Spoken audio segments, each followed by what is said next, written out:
Mm. Yeah, I like how my first foray into the Switch 2 is playing Switch 1 games. I mean, isn't there only like a couple of games for the Switch 2 Well, exclusively right now? and Mario Kart World's now DOA, so... Really? So, have you played, what was it called? Mario Kart? Like, when's the last Mario Kart time you played Mario Kart, I guess is the best way to put I've this. played the Switch one a bit, but I'm more familiar with the one on Wii. Okay, that's fair. So in the newest one for Switch 2, it's open world-ish, Mm-hmm. where you essentially have to drive to the track. But there is a way in the game to like when you're doing the online races where you just do like the typical three laps or whatever on a track, right? Mm-hmm. Or you can opt into going to like the nearest track, spend driving there for like 3 minutes, and then doing a single lap there before anyone else. Interesting. People don't like that because it's just straight expanses from like point A to point B with not much there, right? Yeah. So, they did an update. I'm not super familiar with how the game works and everything, but it sounds like for the update they did like a few days ago, even if you select random, which is supposed to bring you into one of those like three lap matches, now random pretty much only does the long distance ones. So you have a lot of people who they'll go in online, they'll pick a map, and the maps are 3 maps that take 3 minutes to get to and you do a single lap, or random, which apparently is like 90% of the time drive to this place and do 1 lap. That's kind of lame. Yeah, so people are super upset that they couldn't do like their, they couldn't do regular Mario Kart and do all their laps. Mm-hmm. So people are pissed off, and I think it's rightfully so, because I know people like, they're like game companies really want to push open world stuff, right, and whatever they put in the game, but it sounds like it's not enjoyable. Mm-hmm. So. I think maybe the like long distance one would work better if instead of get to this place and do a lap, it was get to this place and then when you get there you get another place to go to. Yeah. Well, people are asking to like, can you do like essentially like separate it, where you have people who only want to do like the long distance ones and people who want to do like the typical three laps, but apparently they just want to merge it all together. So it is what it is. And I'm not super picky. I get my ass kicked in Mario Kart a lot of the time anyway. Now I need to catch sentient cherries. Hi. Hmm? I'm leveling up a mole. Wait, you're leveling up a mole? Yes. What? I got dragged into a soul lock for Black and White 2. A soul lock? What is that? Nuzlocke, but Soul Link. Huh. So, the first Pokemon you catch in a route, you have to keep. Yeah, the typical But Nuzlocke, yeah. if the other person's Pokemon from that same route dies, yours from that route dies too. Interesting. So like if my starter dies, their starter dies. If their first route Pokemon dies, my first route. But actually, we've already lost one. But it was Patrat, so what can you do? Fair. Or Pat. And we're just mushing the names of the Pokemon together for the most part. It's funny. Makes sense. Are you both just essentially letting each other know when stuff happens? When we go into gyms, we play at the same time. Got it. Because that's pretty much the only, like, risky business. Guys, I made a head pop. I'm so proud of you.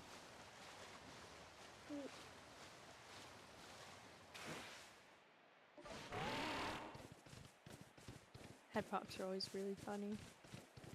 I gotta say, especially when you don't involve yourself with them at all and they just die because they fucked up. Yeah. I gotta say, this is night and day between. This is running. Nothing feels slow. Everything's like out and about. Fucking Mime Jr. is the first shiny of the day. Yeah. Shiny's more common. They are in this game. I'm catching them. Like, normally I wouldn't catch all of them because I don't care to, and I'm not doing this full time. But the reason I'm doing it in this game is because I have to level everything up to past 80 anyway, because of a post-game thing I want to show off that it sounds like hardly anyone's ever even done. So I'm just like, you know what, I'll just do it with all shinies. That's fine. Problem is, some of the shinies in this game are just even more impossible than normal to get. So I'm just relying on Derpy to get me them.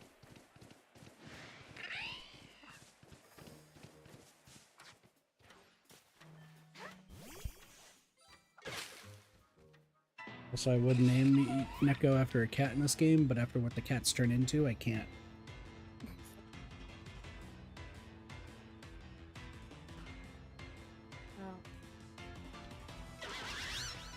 Actually, no, once I get a shiny Purloin, I could do that, because the Purloin's not going to evolve. Why? Because that's part of the post-game thing. It's one of every single Pokemon, and they're all puzzles.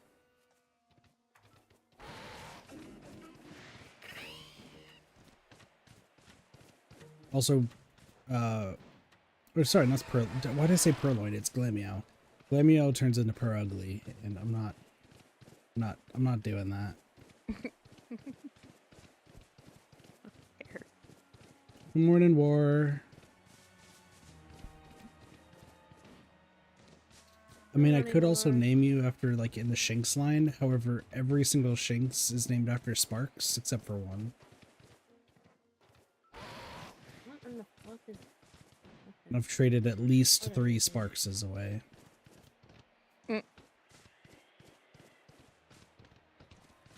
It had to be done. How are things? It's a good question. I got my root canal done. It took 2 hours.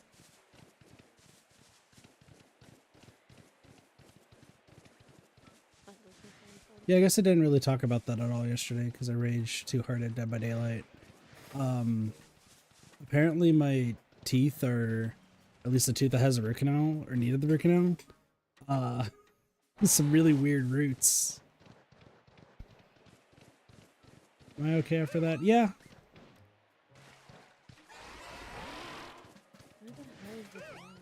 Yeah, I'm chilling. Yeah, so apparently, like, the way that my roots are, like a typical tooth root goes pretty much like straight down, right? And like some like breaks off into like 2 or 3 different roots. Yeah. There's some people who have 8. I've learned that the other day. Which, how an 8 root tooth fits in your mouth? Great question. What was that? I think the roots are just smaller, aren't they? Sometimes they are, it sounds like. I'm also like trying to balance Discord with the game so I can hear all of y'all properly. I expect to hear Sparks very loudly sometimes. Exactly. My mouth is really small. I had to have 6 different molars removed. Yeah. Not just wisdom teeth, but like just molars. The 12-year molars, I had 2 of those removed, and then all 4 of my wisdom teeth. Okay. That makes sense. But yeah, Well, no room for more. so the way that my roots are, I think I have, in the tooth that they were canaled, I think there were 4 roots. But at the bottom of 2 roots, they actually split off right at the bottom. So technically 2 of the roots had an additional 2 roots. 2 of your roots had babies. I guess that's a way to put it. I just wanted to put it in the weirdest way possible. I mean that's yeah, I mean it's fair with how it was. So he had to like make sure he like was properly seeing it. So he's just like, I hope you're fine with like a lot of x-rays. And I was like, I don't give a shit, dude. Light me up with the x-ray shit.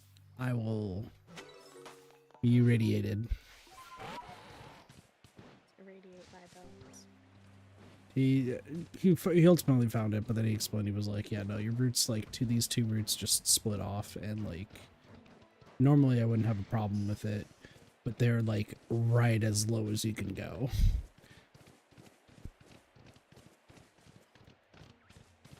The problem is I was also at that point awake for 15 hours. So I kept like trying not to fall asleep in the chair. And every time, like, because I know I have a habit of snoring, like I would fall asleep, I would hear myself stories like, oh, are you okay? You like, do we need to do suction? And I'm like, no, or like, I'm trying to say no, but obviously dentist. I'm trying to be like, no, I'm trying to stay awake. But no, the dentists, the dentists I work with are super chill and super nice, so. Yeah. Also, I heard Scarlet and Violet run a lot better on the Switch, so we might be adding that to the docket soon. I did not stream at all today, though, except for right now. I was technically in another stream. Yeah. In a very loose sense. Technically, too.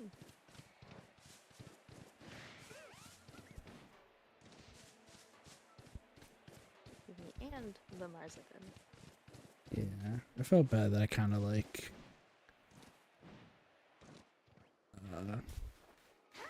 was noting that Mars was really bad at finding gens. Yeah. He just plays a lot of killers, so he's used to them being highlighted. I really need to just make Mars run Deja Vu all the time. That might be the better play. Because he's not, I mean, chases he needs to get better at. That's just to be expected for just a lot of players. But, I was just like finding the gens. I call it like Derpy syndrome, where Derpy really good at gens and hitting skill checks and such when the game's not lagging. Finding a gen is like trying to find sparks at a supermarket. You're just not gonna, it's not gonna happen.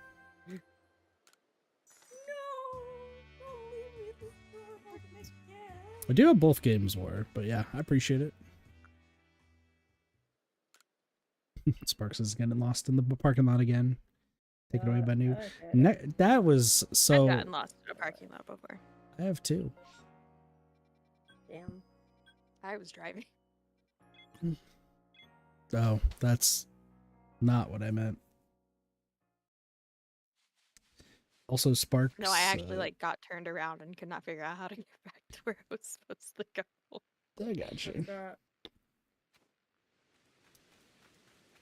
No, I was gonna say Sparks now has a second parent, well, it's a single parent at this point who's currently in the call. So, so you got adopted by Neko too.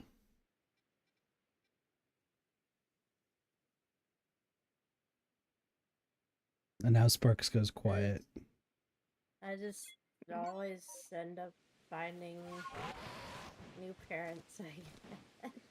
It's people that I hang out with too. That's the crazy thing. It's always groups of people I hang out with, and it's like, oh, because I was literally just like at work, and I was texting.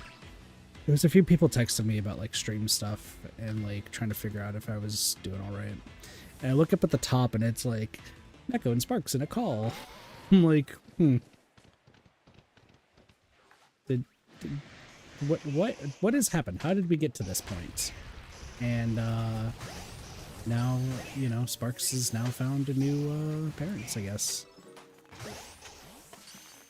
I guess Derpy and Ray weren't good enough. I'm kidding.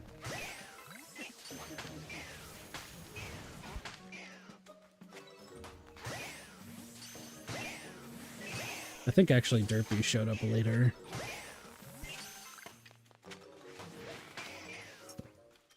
Dare you Sarah voice my parents? Nico, do you have anything we'd like to add to this? No, I don't think she does. EB. Also, I need to go to the bathroom. So, I'll be back in 5 minutes. No worries. Okay. Have fun with your parentage arguments. You're the one who's part of this. What do you mean? Yeah, US parking lots or car parks, ridiculous to say the least.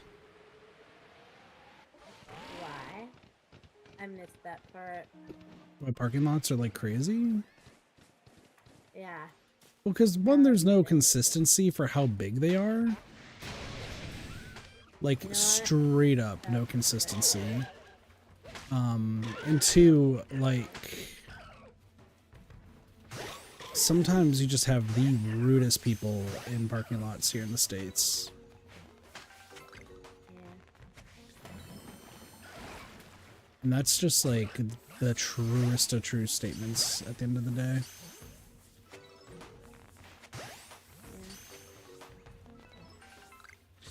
Because, like, are you kidding me? Another new horde?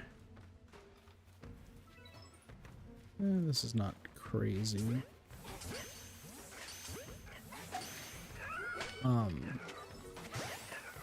Like the one at my work, like the people who park at my work that aren't people who work there are actually ridiculous.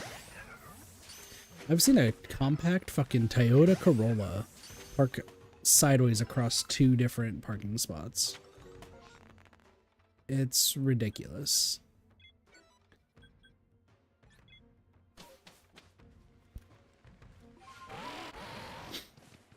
But then there's a different parking lot that's like a few blocks down, and those parking lots are just also crazy because they're super small.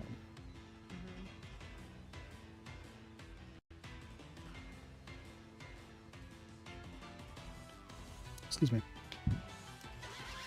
And then oh, and even get this. So when I was I don't know how malls are over where you live, Sparks, but the malls here, like, there are very specific ways of like where, like, what lanes you can drive down, right? So there's only one way to go in one part of the parking lot and another way to go the other, and like that's it. This motherfucker cat, I don't know what the fuck he was eating, but he was just in his car with probably his girlfriend and just was like straight up like going the fucking wrong direction. And like he was making a big fuss, like I could see his hand like coming out up out of the fucking window being like, what the hell, like why are you, like, get to the side sort of situation. And I'm literally like giving him the death glare of like, motherfucker, there's literally an arrow right in front of you that is pointing towards your car, meaning you're driving the wrong fucking way. Like I literally was thinking that if it wasn't for the police car that pulled him over right afterwards, because there's a lot of like mall security around here, if it wasn't for that, I would have just stayed blocking him. Straight up. Because, like, if you're going to drive like a piece of shit in the parking lot and then you're going to decide to maybe, like, hit my car because you're an idiot, buddy, you were going the wrong direction in the first place.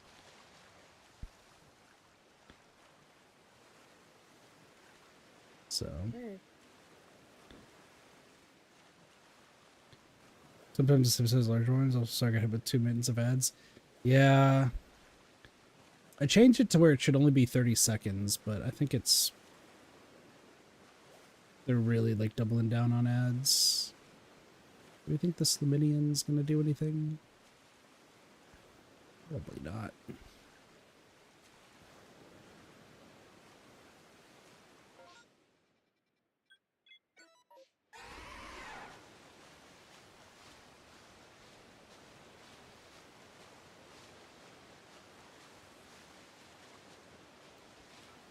I tried to drive as little as possible.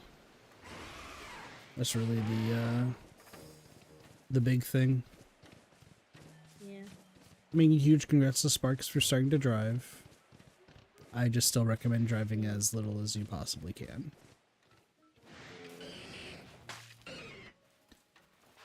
But, like, still just enough so that way, like, you know...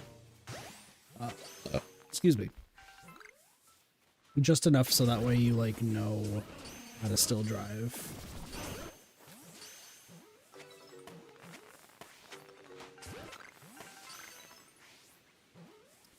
That's my takeaway. Right. That is it for that. Yeah. Here... Like, even transit around this area is just fucking terrible. I am not... Do I risk it? Ah, fuck it, I'll risk it. Okay. Aha! Risk it for the biscuits. Get the fuck out of here. Damn, they all got their helmets off. First, this small... Yeah, if I were to, there's some jobs I've had where I've had to, like, go to, like, completely different cities to work there. And it was usually like a 25-30 minute commute. So I just always drive.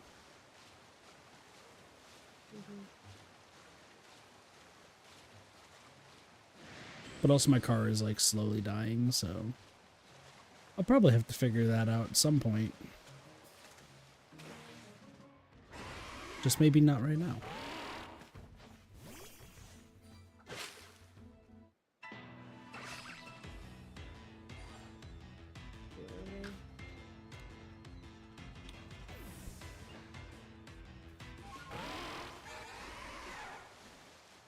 I also had a really long conversation with one of our assistants yesterday just regarding how bad people drive here in the state that I live in.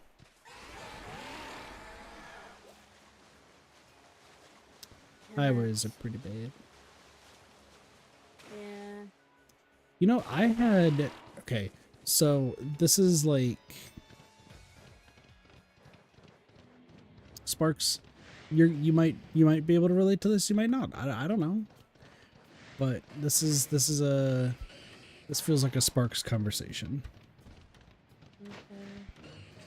When you were younger, did you ever have like the idea of, man, wouldn't it be so cool if like roller coasters took us from one place to the other instead of cars?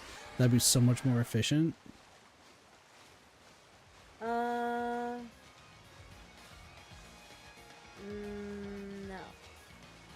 Do you have any of those like ideas of like, this is how I would fix this travel issue?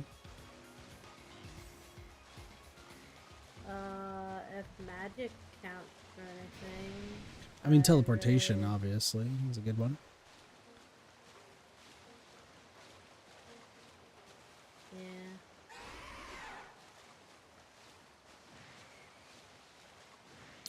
So I remember one of the ideas that I had that, looking back, sounds like a ludicrous idea. But I remember Kid Kit thinking this was the greatest idea and that it was going to be like the future when it happened. Like, he got flying cars and shit as an idea, right? This one was like, this one was better. Which was, what if we just built a giant road over the road. Ah! So my thought process, if I recall what young Kit thought, was essentially, so you know when you're going on the highway, there's like an on-ramp, right? And you take that on-ramp to go onto the road, and then, you know, people usually is just like stacked with like a whole bunch of stuff. Well, at the time I learned about, I think it's called the Autobahn, is in Germany, where you can just drive like however fast, but there's like hardly any traffic or anything. I think that's what it is. My brain was like, what if there was like, they put in a road that was like held up by supports, but was like 50 feet or something above the other, like the actual road you drive on, and you paid like a monthly fee to where you can like have your card, like swipe a card, and it lets you go onto the upper highway where you can drive as fast as you want. Yeah, you could drive like as fast as you want, so you can get to like point A to point B like really quickly. But if you crash your car or anything on that, like there's no insurance or anything like that. Misconstrued. Yeah, I know it's misconstrued like for the most part, but this was like how I thought when I was younger. Like this was like definitely me when I was younger, like thinking about this all through. So I know I had like a skewed interpretation. But yeah, I thought it would be cool if like you had these cards, like a monthly fee, and then if you crashed into another car or like crashed into like the side of the road or something like that, like no one would like be able to help you and you just lost your car and your license for life. Like it was a privilege.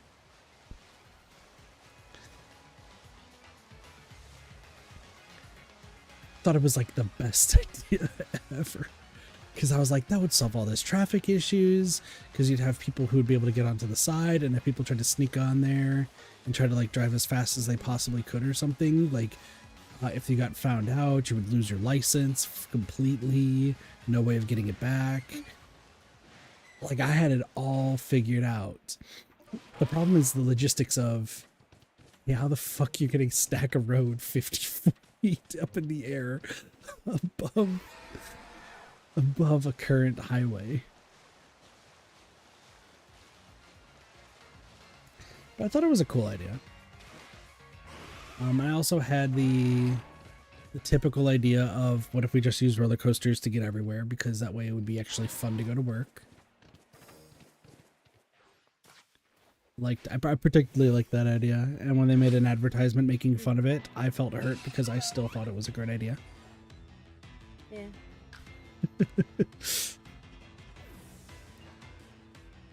The thing is, if like flying cars do become a thing, right? I think there's a lot more you have to worry about with people flying cars. Yeah. Because imagine this, if you're flying cars, right, let's say flying cars become the norm.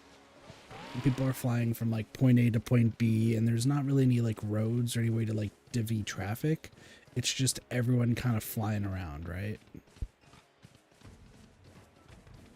Now imagine like above your house or anything, or above like residential areas.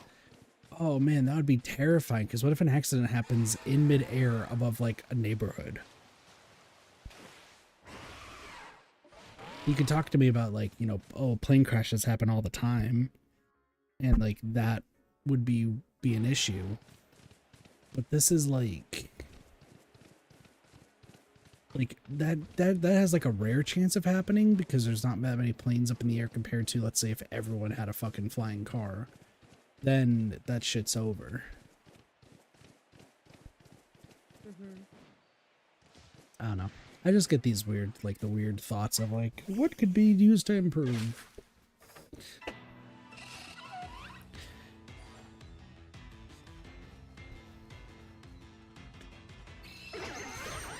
I did have actually a conversation with somebody at my office. I want to say it was on Wednesday.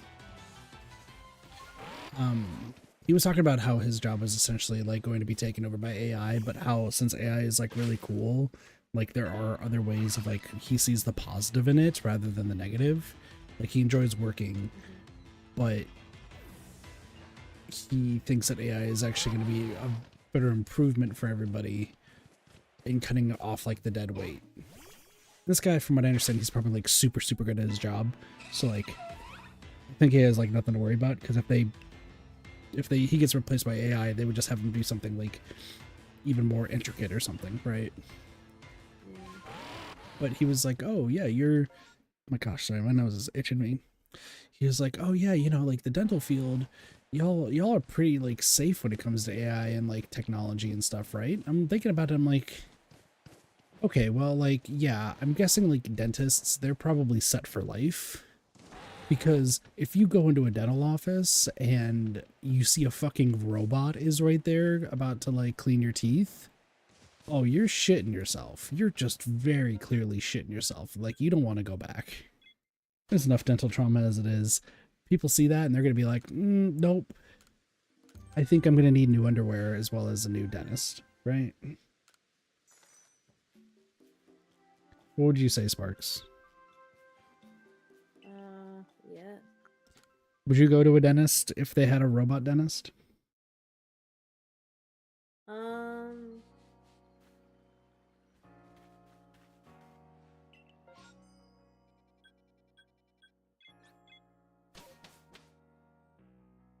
Thinking about it? I mean,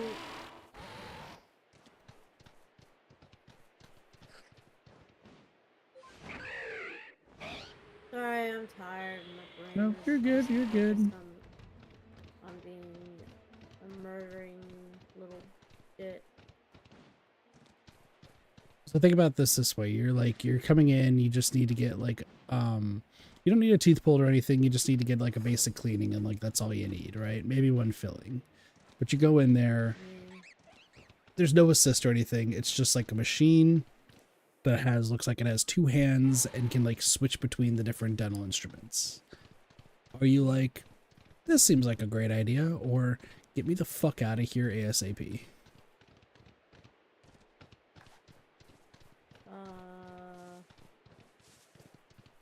My brain shut off. I'm sorry. Are you scared of the dentist, trying... Sparks? Are you scared of the dentist? I think it's what I'm asking you. Where the fuck do these survivors go? They're gone, okay? I can't find them. You lost them in the parking lot? Yeah. They now all have different parents. Yeah. Alright.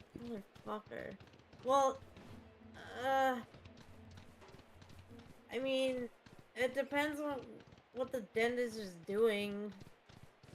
But yeah. So if you're there for like a basic cleaning and maybe a filling, you'd be okay. But if it was like pulling teeth, you would fucking flee for the hills. Yes. Okay. I think that's a good way to put it. Yeah, no, I think it would maybe depend. Because if you want, like, you know, if you need to get a tooth pulled or something, you probably want an actual dentist there because it's going to be super intricate and that's where they have the assists. And that might actually make it cheaper in the long run because you're using like a person to do it rather than a machine. Oh my god, I finally found one. Holy shit. It's an interesting way to put it, actually, Sparks. Appreciate that. No problem. Where the fuck is Ada? Sparks is also losing it. It's fine. But no, they crawled like 20 miles away from me. I am losing it. But I will say, like, my job, which is like the front desk, but also going over the numbers and finances, straight up, my job is so in danger. And me and the patient like both talked about it. Like, yeah, it's pretty much like guaranteed for me that I will be replaced in some way, shape, or form. It's inevitable. It's just when will it happen?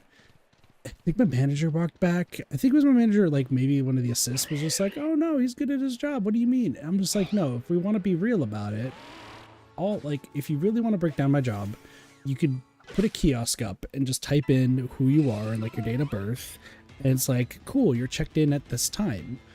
And then cool, like once you're checked in at that time, then you know you're set.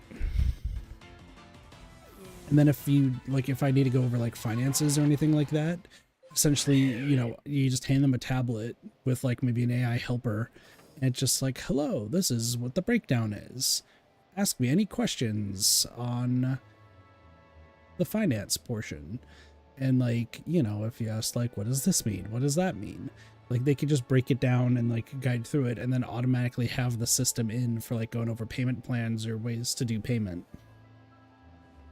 The thing is, the AI would be super set in stone. So if it's like, you know, for our payment plans, you have to put down a certain amount. But, you know, if you're like $20 off, I could be like, okay, you're $20 off. You know, I can make an exception.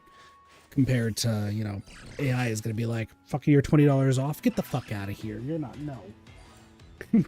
You're poor. It's like, oh, damn, dude.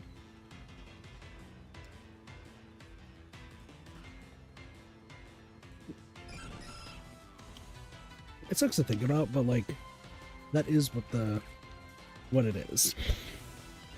The thing is, I think I still would be fine in my job, just because like, I do have still like an IT background, so I could probably get rehired for like IT specifically. But, you know, not everyone has that versatility, you know? Yeah.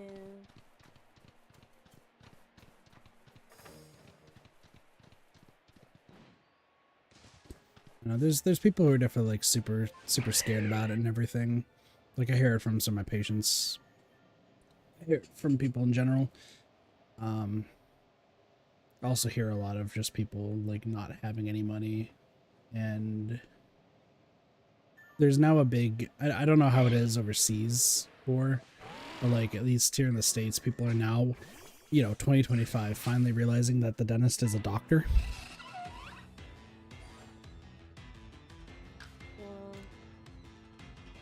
I don't know. I didn't know it was such a mind-blowing revelation that a dentist is a doctor who has to go to like a, you know, get a doctor degree to work on teeth.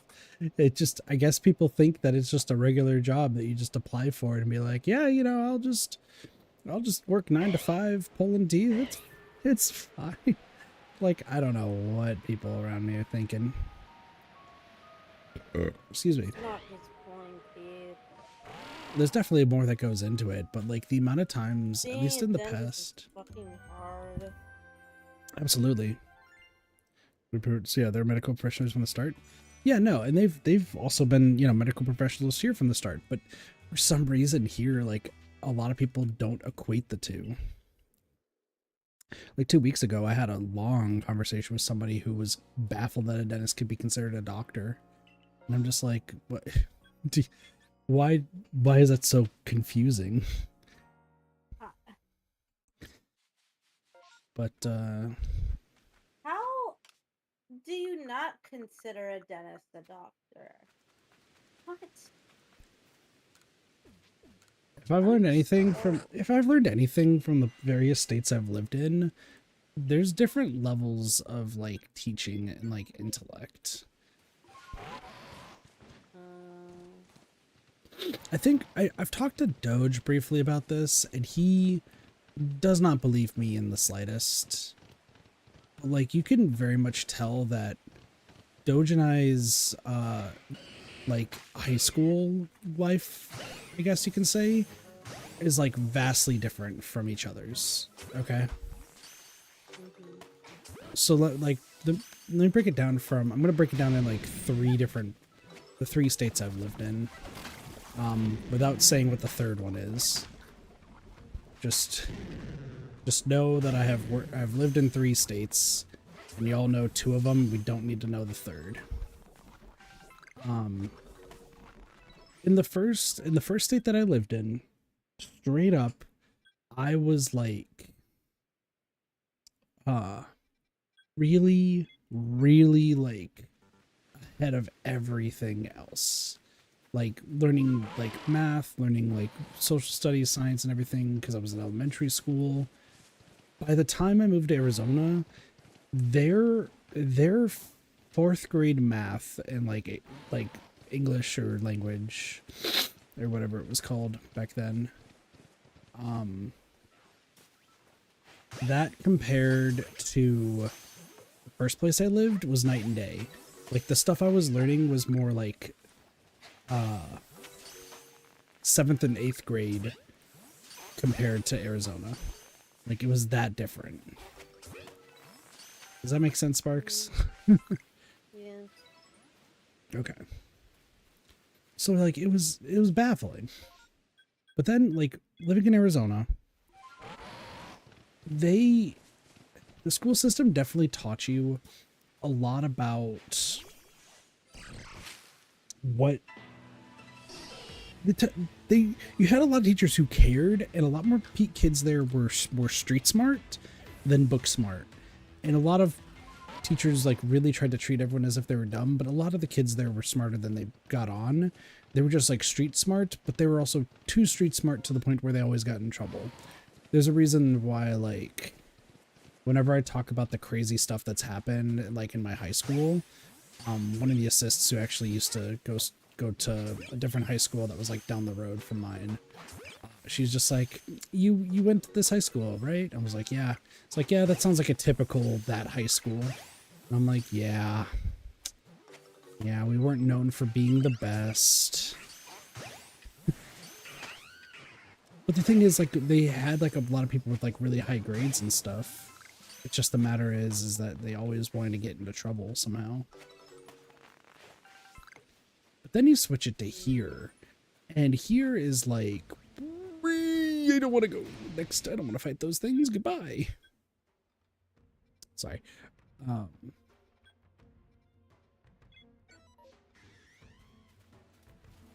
No, the education here from like when talking to Doge is like, he's very, very book smart. It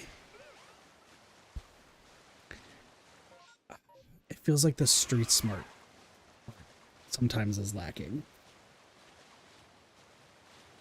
But also a lot of what Doge has learned in high school is vastly different than from what I've learned. So I don't know like what to really think, if that makes sense.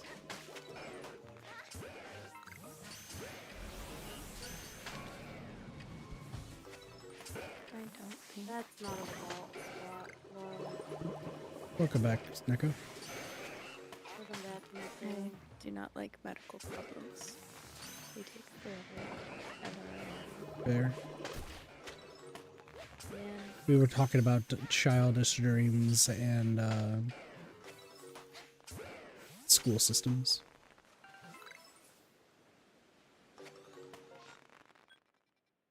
I don't know why. I just felt like it was a thing to talk about. What I will say is I think Doge is 1000% smarter than me, book smart wise, which hurts me to say. But like I think his education, like he learned a whole lot more than I did, and like my teachers by the end of like high school like never really cared. So I would wager he's probably more book smart, but I think I'm more general smart, and I think we're probably evens on like street smarts, because I think we both have flaws in that aspect.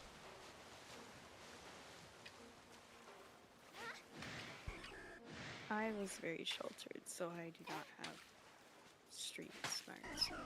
As it were.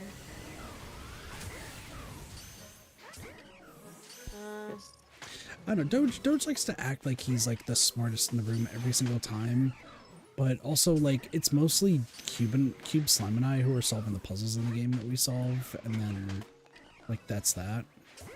I think he wouldn't like to be around me when solving puzzles. Oh shit, overflow. Interesting.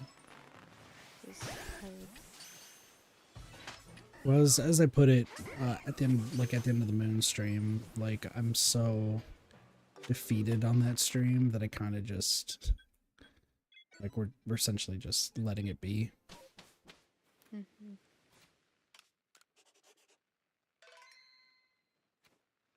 I don't know, like, I was talking to, because Blossy's been to every single moon stream. I was talking to them about it, just seeing, like, do you think it's fun? Is there anything, like, we can improve on? Like, what do you think? Bossy was just like, it seems like you're having a fun time. But, like, I don't really understand a lot of what's going on. And it's like, you know, that's fair. It's Moon. There's a lot of just, like, weird shit that goes on in that game. So I'm not surprised. But it doesn't... I know I'm the one driving the game, but even when we were playing Tulip and Cuba's running the boat, like, or driving the car, however you want to put it, it really felt like it was just me directing him and playing the game. And I know they gave me a whole bunch of shit for the cicada situation that happened in that game. But, like, my argument against that is, if I wasn't there, they would have had literally zero idea on to even find the cicada. So they, you know, they don't need to give me that much shit. What was the trouble with finding it? I don't think you'll ever play the game. I was like debating. I was like, do I want to say it as like No, a I'm not. potential? I'm not gonna play it. It's fine. You would like the puzzle. No, you wouldn't. They're so obscure. They're so fucking obscure. Okay. I've played a game where one of the puzzles, you literally had to take an MP3 file, open it in Notes to get a hexadecimal code to lead you to a book. Did you get any directions to go to that point? No, we were just given the MP3 file. Oh, okay. So and you we're were like, do something with it. And we were like, okay. And we just had to fuck around and find out. see, you were at least given something. Like, my go-to when talking about Tulip is the alien puzzle, where the way to activate the alien machine is you need to get a can of cola. There's no indication that a can of cola will work. On top of that, you have to also... So when you get to the machine, it just needs something? No, you don't even know it's a like... machine. You don't even know it's a machine. You don't even know anything's missing. You just go up to the machine and it's like, it doesn't seem to be working. And you're like, what the fuck is this thing anyway? It doesn't even say that there's a cylindrical object that needs to go in there or anything. It's just, doesn't seem to be working. You have to just happen upon the one cola machine, spend money to get a cola, don't drink the cola, and put it in the machine. And there's something else that you had to do with, like, you had to stand in a particular place and wait for a specific time, and at that time you had to send something through a little hole in order to get an item. But it's hard to, like, the game hardly even, like, showed you that there was a hole even there. And also that the item that you had to use to put there was, like, super obscure to get to. Also, for those who don't know Tulip is a game where you have to impress the girl that you're crushing on by kissing everybody in the town. Including her parents. Oh, yeah. Including her parents. And a few animals. And a doctor with a giant syringe. Don't kiss your dad, though. Yeah, that's good. I think. Yeah. Anyway, there was... What was the puzzle? It was like the last puzzle where we needed a specific type of cicada in order to finish the puzzle. Like, you had to... I think you make tea out of it or something. I want to say is what the thing was. But essentially, you just needed to get... No, you needed a cicada, and I think it was to cure the doctor. Regardless, you just needed one. But you needed, like, a specific color. And there's two different colors of cicadas. The thing is, one color predominantly shows up in one garbage bin and the other shows up in a different. And I was remembering when I played the game like way in the past, and I was like trying to remember. I was like, I'm pretty sure it's this one, and we probably went through like 20 different cicadas and all got the same color. Finally, we decided to check like the other one, which everything I was like reading was supposed to be the one that actually had the one that we were finding. So it seems like ours like switched. I don't really know, but the first try, obviously we got the one that we needed, and I just got grilled for like misremembering which one worked. To the point where like, once again, they didn't even fucking know. So yeah, to be fair, like most of the game was like, I was relying on Cube to try to like figure it out himself because he's like the puzzle master out of all of us. see, in puzzle games, hoard everything. Can I get an item? I'm getting it. Do I need it later? Maybe. Yeah, no, that's really what it like came down to. Like Cube, like granted, Cube figured out a lot of that game on his own. Like he did really well, and like even with like the few hints that I gave, he was able to like piece it together and do really well. Like I do think that those Chulip streams are some of the best that we've done. Granted, I'm also pissed off because Doge has now recently admitted that he did sleep through half of those streams. So, you know, that puts a little damper on those. According to Doge, the only streams that he was actually like super awake for was Persona 4. So if you wanted to watch a stream where Doge is there from start to finish, it's Persona 4.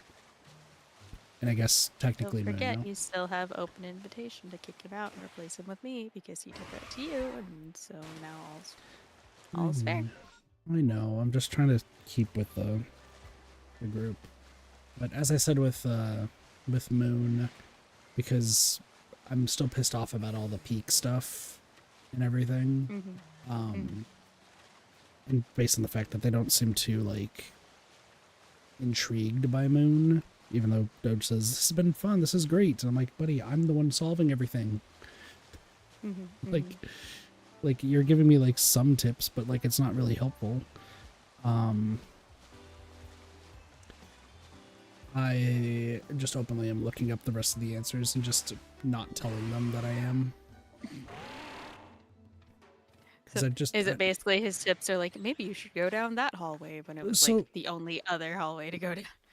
So the most recent thing, I'm just gonna use Blossy to beat this thing up. Blossy's a Blissey in my game, by the way. Great shit. No, so like he pays just enough attention to understand like kind of what's going on, but like he focuses on all of like the wrong things, and it's what messes me up on the puzzles like 9 times out of 10. I think the 3 last stream that like really got to me was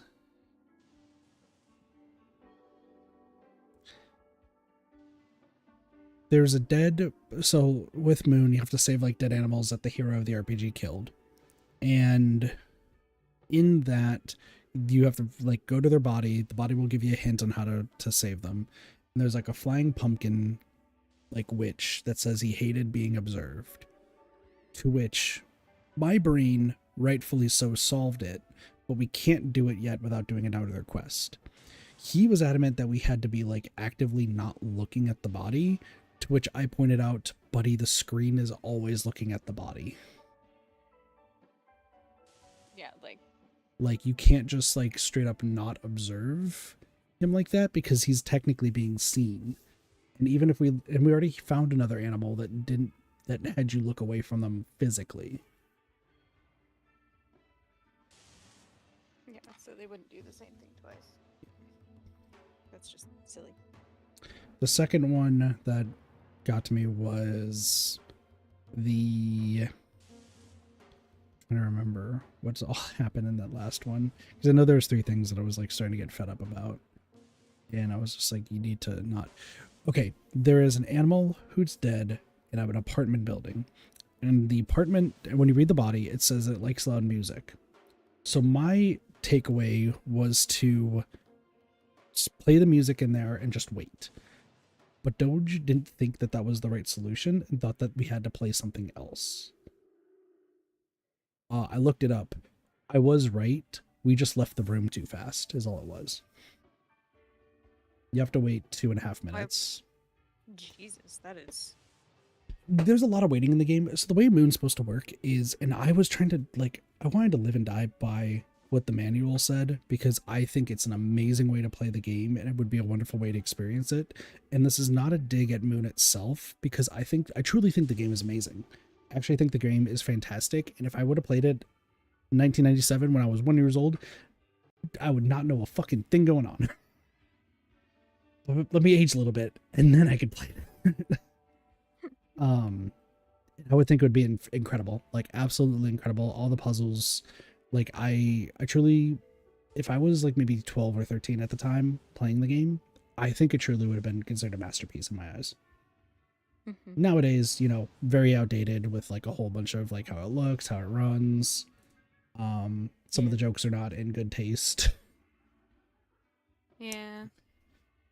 There's a group of 3 people who are part of the eco club who all want to like protect the world. One wants to protect the trees, one wants to protect the fish, and one wants to fight for feminism. But not in the best way. You literally solve her quest by her pulling you aside for going into a bar, not ordering a drink, and saying you just want to be a pervert and stare at the big fat woman at the bar. What the fuck? Yeah, and I'm like, okay, that's... No. Not what happened, but okay. I guess you can grill me for this?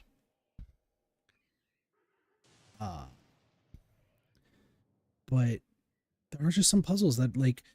So the manual says that if you truly want to solve all the puzzles in the game, it says something like akin to it, make sure to follow every character for their routines, because their routines change daily.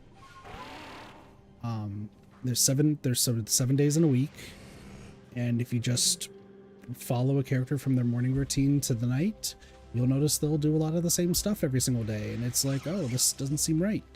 But then you follow like this one guy, you could follow one of the guards out of his room, and if you follow him out of his room, you discover that he's a drunk, and then he'll give you a whole bunch of information on quests that you didn't know were in the game yet.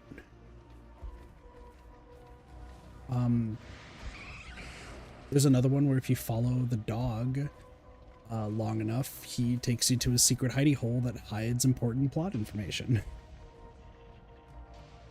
Yeah, if I saw that, the very first thing I would do with every single character is follow them and take down their routine.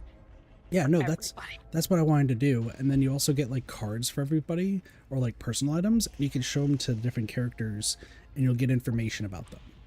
And if you show it to them, like if you show it to the guy the guard, when he's guarding, he'll say like one thing, but when he's drunk, he'll say something else. Ooh, that's fun. Yeah, so like I wanted to go through that. The hell out of that. Oh yeah, no, I wanted to go through it and like every day, just like take a look.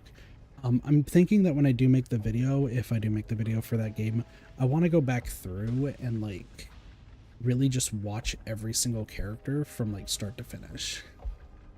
See, that sounds fun to me, like documenting. The all of problem that, is to the other 3. Well, no, it's fun to me too, but the other 3, they did not want to do that. They thought that I was looking too far into the game, that I didn't need to like listen to what the manual was saying in that aspect. I was like, guys, the manual literally like tells you some stuff that the game absolutely does not. It does not tell you that the octopus lips item you can eat, and that teleports you back to the last place you slept. Like, there's so much information that I'm just like, okay, whatever. And in this case, like, and a lot of the game is to be patient. There's a reason why I banned the guy, but it did not delete his message. It shows it removed on my end. Oh, that's weird. Okay. Mr. Yeah, so Biden, regular please. viewers won't see it. Okay. So it's Mr. Mime, please don't assault me. You're weird. okay. He just got the fuck out of there. Holy shit. He just ran away to a vortex and just disappeared. Good for you, buddy. No, so there's actually a CD player in the game where you could listen to a whole bunch of music while you're passing the time, because that's what a lot of the game is. And I found out just through some research, because we got a copyright claim during the second stream because it was like copyright music, which I was like confused by because I thought it was all like made in game by in-game bands. No, it was at the time in the 1990s. The developers reached out to a lot of like local underground Japanese music groups, and I think from what I found, maybe 2 or 3 of them actually took off after the game. Hence why there's some that are like copywritten. That's crazy. But like the fact, and it's all really good music though. Like there's a reason why the game wants you to sit back and listen to that music and just chill and relax. So like waiting 2.5 minutes just for the music to kick up again, so that way that you can save the animal who's just dead. Oh, you could absolutely do that, and I'm just going to be listening to essentially my own music at the same time that's in the game. But yeah, no, I got pushed to be like, no, that's not the solution. That's too easy. So we left the room too early. Too easy. Well, they thought that there was a way. I think Doge's idea, or it might have been Cube, I think he might have interjected, thought that we would have to like turn up the volume somehow. But after I like peeked the answer, no, I had to wait a little bit longer because essentially the part that we don't hear is like a really quiet part before it gets to the loud music part. Third thing that irritated me though was it was also in Technopolis. It's the fucking rooms, because there's a document that like lists a whole bunch of rooms, and I don't know why we had so much trouble being told what rooms there were, but it took us like 2 minutes for us to figure out one number. When I looked back at the footage to be like, okay, did we just write this down wrong? Like, what happened? Nah, he just couldn't read his notes that he wrote, which is on a Google document.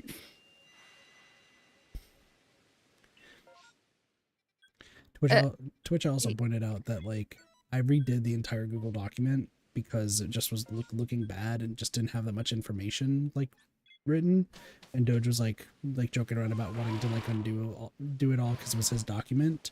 To which I was like, I will just copy the document and kick y'all out. Full stop. But no, as of today, I did look up pretty much the remaining puzzles that are left in the game. I'm not going to reveal that to them, obviously. Yeah, the game actually sounds like really obscure, like work your ass off kind of puzzles. Yeah, that actually sounds like a lot of fun. Fun fact, it actually inspired Tubby Fox to create Undertale. Really? That was cool. Yeah, and Undertale's success actually is the reason why I have an English version of Moon. That's awesome. Yeah. Man, now I want to play. Yeah, Well, if you want footage, I would be happy to go through a new playthrough with you and do all of the stuff like follow everybody around and learn all their schedules. I will buy the game and I will go through it. Because that sounds. I will buy you the like game exactly and my kind of vibe. yeah, I'll buy you the game and like we can go through it together so that way I can get more footage. I have to get the fucking harp flower thing. The harp flower's fucking solution's so good too. Like I accidentally stumbled upon it, but like it feels satisfying when you get it. Watch the live action of How to Train Your Dragon. How was that? I saw that and I was like, oh, that seems cool. Sorry, getting a little sidetracked there. But It's okay. No, the game is really good, and I hate the fact that like I'm at the point where I'm not having fun with it, and it's not to the detriment of the game itself. It's the fact that I'm half pissed off at the group of people I'm playing the game with. Because they don't want to play the game as it is. They want to play a faster paced puzzle game where they can just bum rush through everything. But not only that, but also like me being left out of other games and other things that they're doing. Because like, but still being expected to accommodate everything that they want to do. And, you know, I can't believe this got me. And also, you know, showing up late to the streams. Like, we were supposed to start the stream on Thursday, like, right at 7. Cube showed up a little bit late. And Doge was appalled that I was about to start the stream right at 7. He's like, just have a little leeway. And I'm like, dude, like, I've given y'all leeway so many times before. Like... It's 7. You knew it was starting at 7. Like, how did you fuck this up? It's a constant with... Slime, out of all three of them, though, Slime's the really good one. Like, he's always on time and, like, actually, like, does pay attention. He just doesn't talk too much. And that's more just Slime's personality. Like, I don't think I'm more so, like, upset with, like, Slime in this case.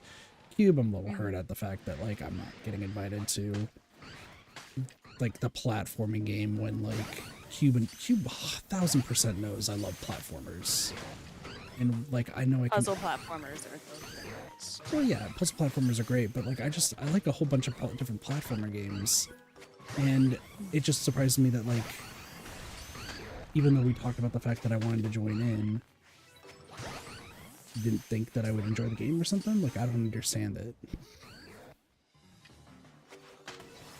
I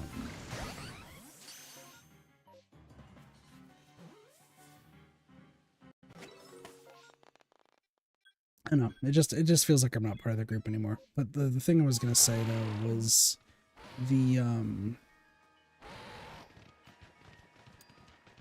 so like we talked about like what days work for us, right? It's like me, I don't have a life, so fucking Sunday through Monday, or Sunday through Sunday, whatever. Sorry, Sunday, Saturdays, whatever. I don't care. Like I'm free all the time. I do have a job, but like the job's actively working against me right now. That's a topic for maybe a different time tonight, but all in all, like I'm fucking free like all the time. And they're just like, oh yeah, you know, we're only free on like this day, we're only free on this day. I'm like, okay, you know, fair, that's valid. You know, if you have like work or anything like that, you know, you gotta focus on that first. Or like, I think Cube and Slime both go to like different board game clubs and stuff. Like they play a whole bunch of different board games. And hey, I was part of Piranha's board game club once. It was a good time. No shame there. What sucks though is when the days off that they say that they can't be because they're busy, it's all three of them playing the games together without me. And like, okay, sometimes, you know, I want to stream more than I want to, you know, play games and like join in for something like that. So, but like, you know, just to consider it like, hey, did you want to join for this game? You know, that would be nice. Yeah. And that's what the part that hurt me and fucked me up this entire week, to just me being a fucking rage beast on Friday and then earlier today. By earlier, I mean probably like 3 to 4 hours ago. It's like, I think you could be a little considerate and just like, just say, hey, did you want to join? I'd be like, yeah, you know, I want to join. I don't have to stream it. I can just chill and chat with y'all. Cool. Or, hey, did you want to join? No, I have other stream stuff, but I appreciate the offer. You know, something like that. But no, just ghosted.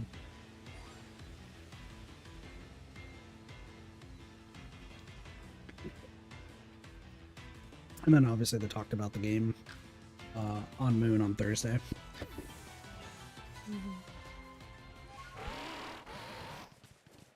And it's definitely has this feeling that I'm like not part of the group, or I'm just kind of the stream guy and it's just them three having a good time. Yeah. So that's the reason why I looked up a whole bunch of stuff. The hell? Oh look, another shiny graveler. Get added to the club. I think I have like 6 of them. Oh gosh. They're not hard to find in this game. But yeah, looking up all the rest of the stuff, there are very much some things that I think it would have taken us a while to piece together.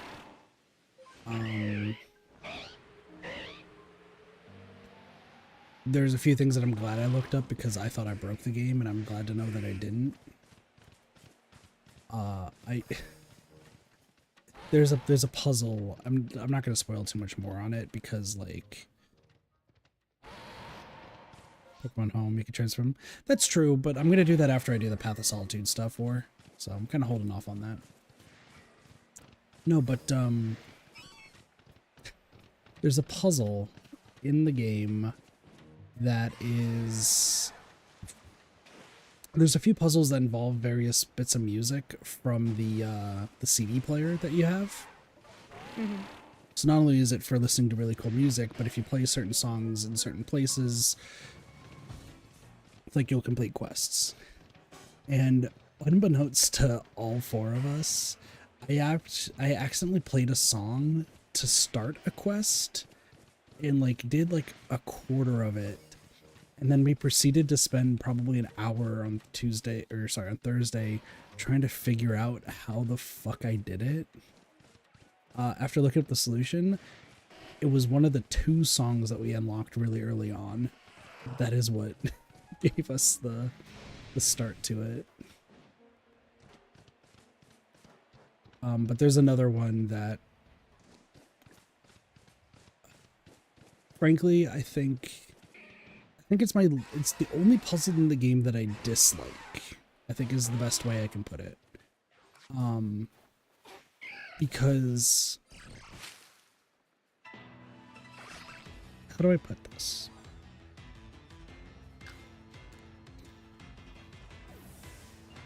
I think the game needed to have a better way, because there's always a trail to figure out how to do something. But for this particular like piece of love, unless there's like a mistranslation I'm missing, I don't think it's very clear on like what you have to do at all. And even looking up the solution, I'm still like, I don't know. So apparently there's a character who like complains about noise and stuff. And I think he like glosses over it in the English version where he talks about his favorite noise. But like most of the time you think it's just like the fucking windmill that he runs because it's the only thing that makes a whole lot of noise and he sleeps soundly through it. But no, apparently it's 2 specific songs in the game, and you're supposed to piece together that it's those 2 songs from a piece of paper that's on like his desk when you can sneak into his house. But like I don't remember him saying that he enjoyed music. So I don't know if that might be like a translation error or something between English and Japanese, where like maybe I missed something. But also, I mean, how... it could just be that like the game expects you to infer that because if there's not really another like sound-based thing that you have available to you, then it's expecting you to just know, oh, it's music. True.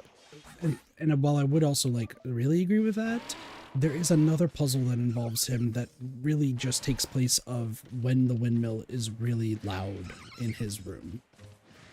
Mm-hmm. And he sleeps peacefully through it. Like, because then that would be what I infer is his like favorite noise if it's helping him sleep soundly, you know? Mm-hmm. But apparently it's 2 different CDs that you can play and then it makes him happy. Which I think probably most people might like accidentally, because one of them actually sounds, I think, is like a pretty good song. The other one I think hurts my ears if it's the one I'm thinking of. But no, there's a lot of cool stuff in that game. And Neko, if you want somebody to play through it with you, I will absolutely join.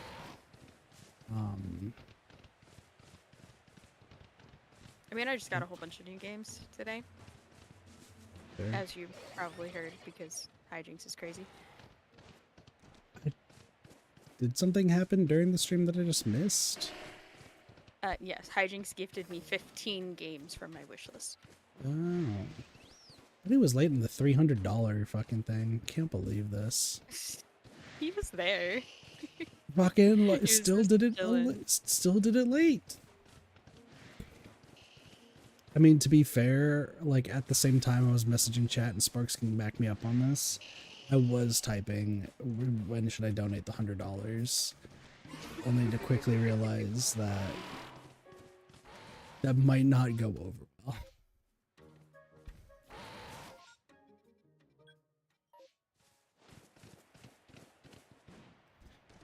So No, I mean, it ultimately led to Hero like sending me a few things off of my throne list and then putting 25 bucks towards the post office box, which is nice. So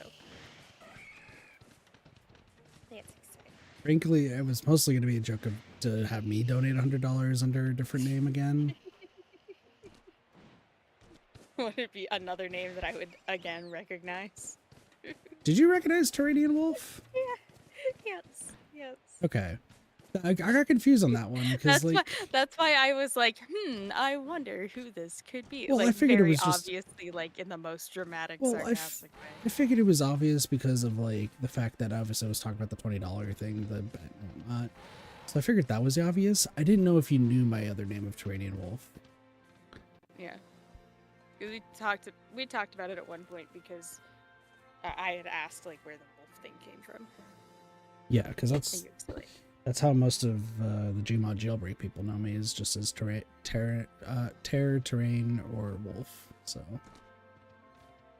but then wolf went away because we had another person who was wolf based, and we just didn't want to be confused. and then I just call you Kitterson. Sparks has like 20 different names. Sparks is just Sporks now. Sparks is asleep, by the way. Let's just get that out of the way. No.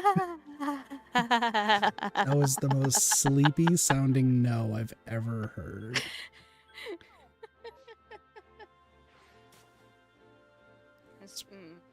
Sparks is letting the parents talk. I'm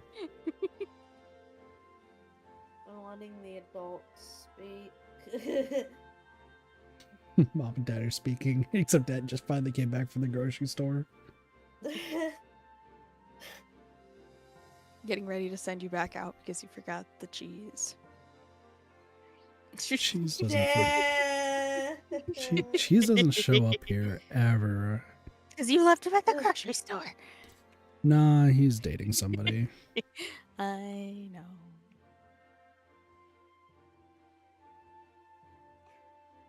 I gotta figure out the whole Danganronpa stuff, too. I will join you and do half the voices.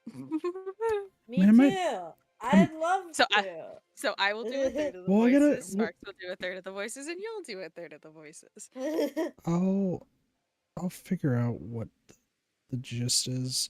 This team is about Like, to I get did me. all of the voices for 1 and 2 already. I can do all the voices myself, but here's the thing. But you also have someone who has a very extreme vocal range. You also are currently having health issues, so I don't want you to strain yourself. I'll just make you help me with making shorts. It's fine. Okay then. As I was saying, I want to make lore videos as shorts, like all of the observers logs and stuff. yeah, I want to. a lot of stuff to do. So I know how to record the audio, and it's just a matter of like figuring out how to like craft a background video and like put the like text floating above that. Like, I don't know how to do that.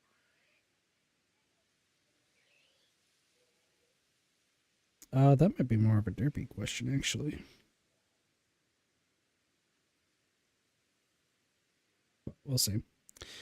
Sorry, I'm also waiting now in Pokemon just to wait for night, so I'm just gonna do my. Oh, we have one electric person. Please, Nikke person. No, you're a dickhead. You're a douchebag of the highest degree. God damn it.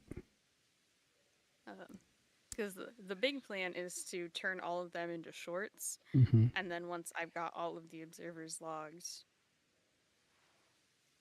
on YouTube as shorts, I will then make one long supercut of all of them as one big ass video if it fits. It should, I hope, and then post that as a thing. Why wouldn't it work? Well, just because if it gets to be too long. I mean, you can have videos go up to 12 hours. Yeah, I don't know how. I have like 200 slides in my Google thing of observers logs, and I'm only through like tome 7. I don't think you'll have time. There's a lot, and some of them are really long. Well, you could split them up into different parts, so. I could. That's what I would need to do, but yeah. Anyway, first shorts, and then for the longer individual ones, I'll have to split them into like multi-part shorts, which I will try to post quickly back to. Basically, I'll make it into like one long recording because I'll just record myself reading the whole thing, and then figure out how long it is, split that, and then just like put up a splash of me saying, you know, whatever, part 2. And it'll just be the observer's logs. Yeah. I can help out as best I can. But as far as Danganronpa stuff, I do want to join you for V3 if you ever do it. I need to, because I have a... Do you know any of the characters in V3? I'm just curious. Not that I remember. Sparks, I also don't tell people this, but I just use a guide in the background just because I want a smooth experience. I want it to be more of me showing the game to people and like acting like I don't know what's gonna, or be like, I wonder what's gonna happen. Kind of like leading, as if I am leading people through how to play the game as they watch. And that's just a better experience if I have a guide in the background, and then they don't have to worry about me getting lost, especially with my brain the way it is right now. It's just ugh. See, I'm mixed on that. Ooh, no actions for more than 46 seconds. Okay, that's fine. They did okay.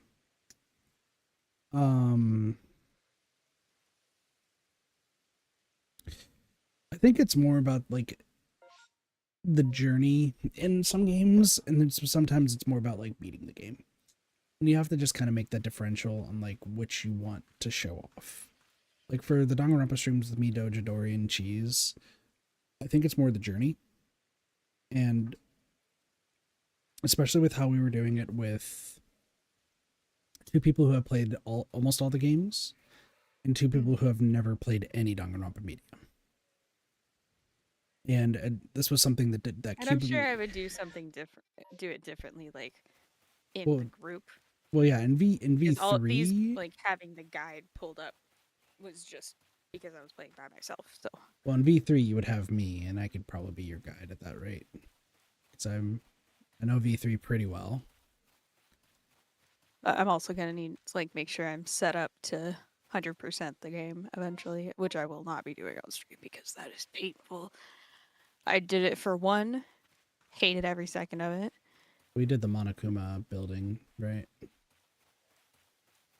Yeah, we had to do like chores every day. Yeah, so that one, like that I can see, just not doing on stream. 2, you have the dungeon crawler. No, it was the island. You had to earn hearts with everybody. Well, yeah, I mean, there's the hearts thing Island too. love, whatever. Yeah. Okay, yeah, I know that one too. Third is the one with the And then dungeon crawler in the board game. oh no, two also has it has the magical girl Monami, Yeah. which No. is just wave of enemies simulator Yeah. and random item drops. Yeah. That I know that's that one. all that I ended up like. I was just like sitting there doing that. I would like go and play it for a couple hours and then put it down because I was so fucking bored, and then go back to it later Yeah. until I finally got all of them. Yeah, I wish you the best of luck for V3 because the board game is going to be your most hated thing. And they made a full game off of it. Which, to be fair, it's fun in like small spurts and also for like the funny interactions, but that's pretty much it. I heard it does get better though. Yeah. But Also, side note, in 2, with the um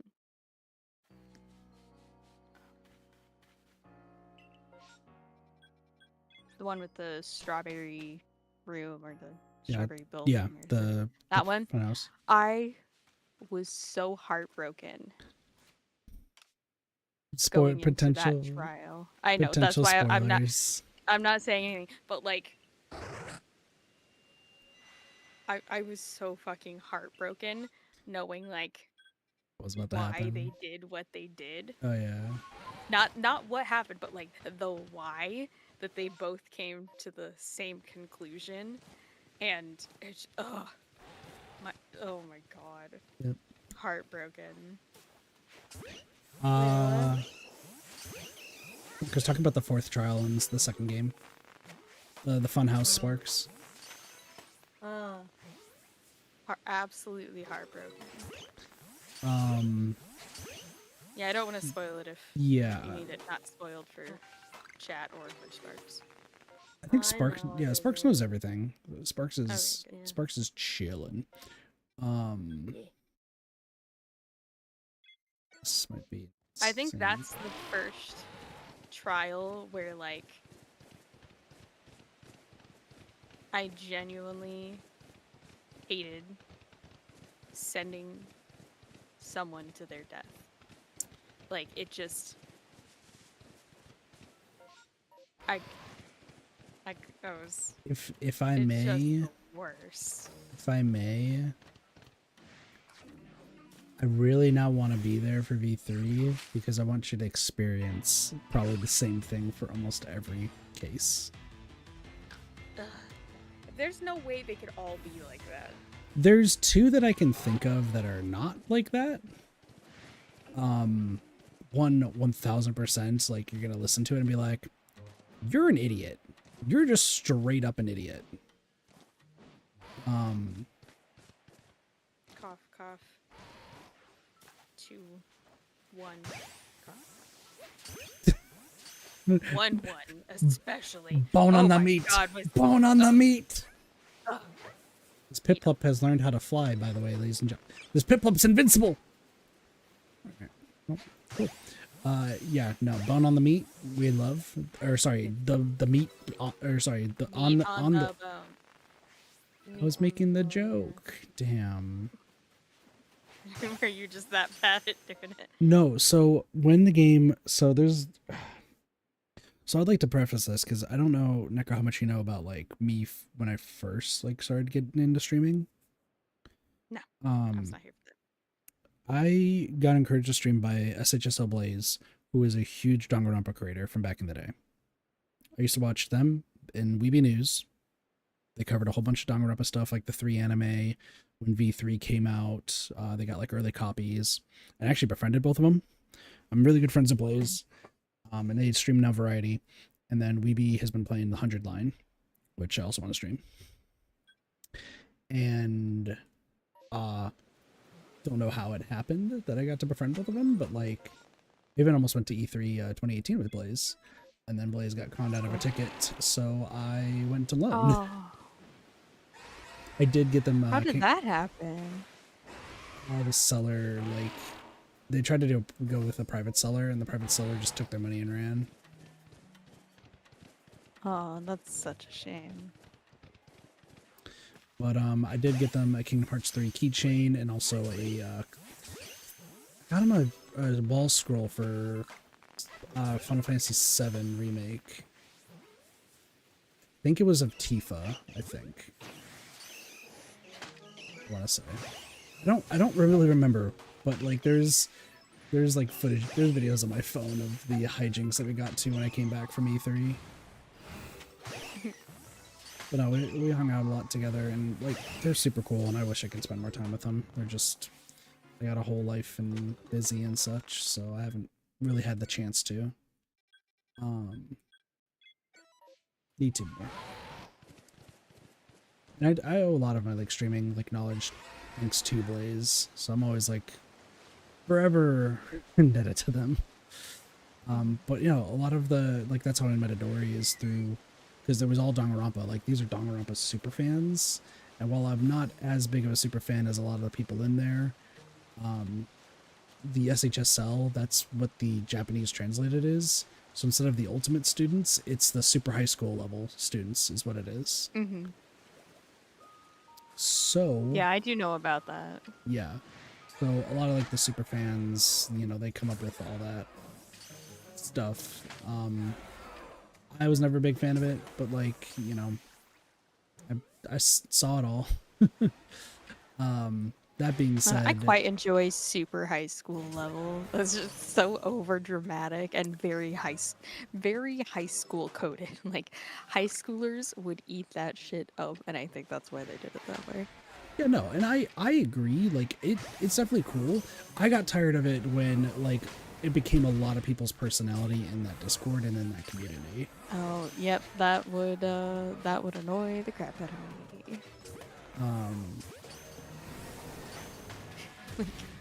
It's like fucking otherkin nonsense. Yeah. I hate it. I hate it so much. It's so stupid. You are not a dragon. Shut the fuck up. But no, like I met some really cool people in there, and you know, also got like 2 people, and then said I don't give a shit. So like that's fun. But What the fuck? there's a lot of shit that happened, and it was all like not Blaze's fault or anything like that. It's like Blaze was trying to mediate the best they could, but like just some crazy stuff. Also appeared in a few fan games with Blaze, That's fun. because I became weirdly enough pretty prominent in the community, which is what also encouraged me more to stream. But like I wasn't really expecting it.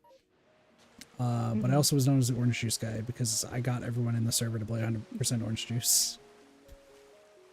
Just because it was free. So I was like, we should play. And also I played it in person. So we should all play it.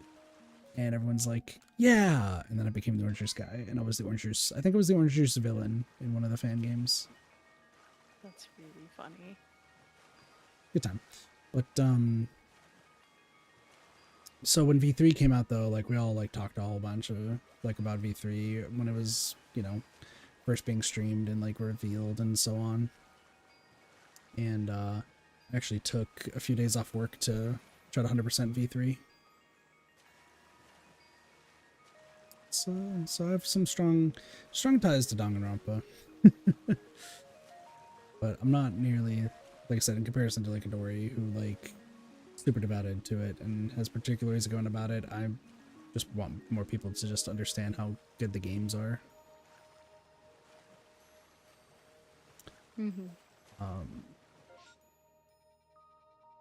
I still stand by that. I think V3 is a really great game, as much as a lot of people dislike it for various reasons.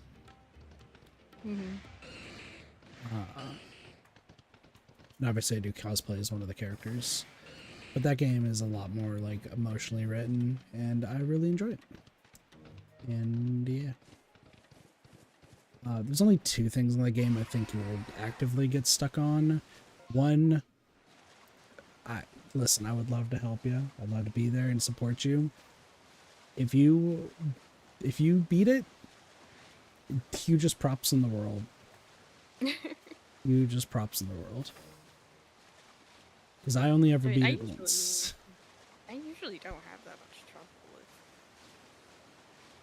this kind of things, so. Maybe I'm just being, like, You don't... overly You... confident, but... Well, no, it's, like... I mean, you don't know what it is. So, like... And you're not gonna tell me, obviously. I mean, I can, because it's not even a spoiler. It's just... It's funny as, like, a joke, but then when you realize that doing it is, like, part of an achievement, that's when it kind of breaks your soul, is what it is. Oh, I always pre-look through all of the achievements anyway, so it's not okay. So would you like to know what it is? Sure. Okay. There is a minigame section. So obviously there's a whole bunch of minigames. This one's not even like a minigame for like... Sparks, I think you know what I'm about to talk about, huh? I think Sparks is actually asleep this time. No, I'm just zoned out. It's all good. Sparks is...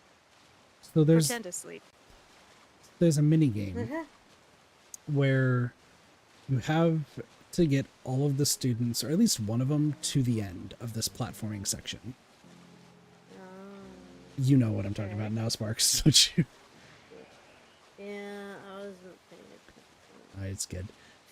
Imagine, though, that it's a mix of, like, I want to be the guy bullshit, mixed with everybody on, like, lag-induced controls and ice physics.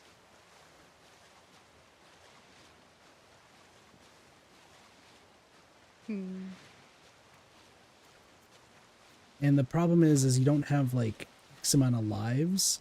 Everyone's walking the same way, except you're controlling one character, and if one of the others just die because of random AI bullshit, then you lose a life anyway.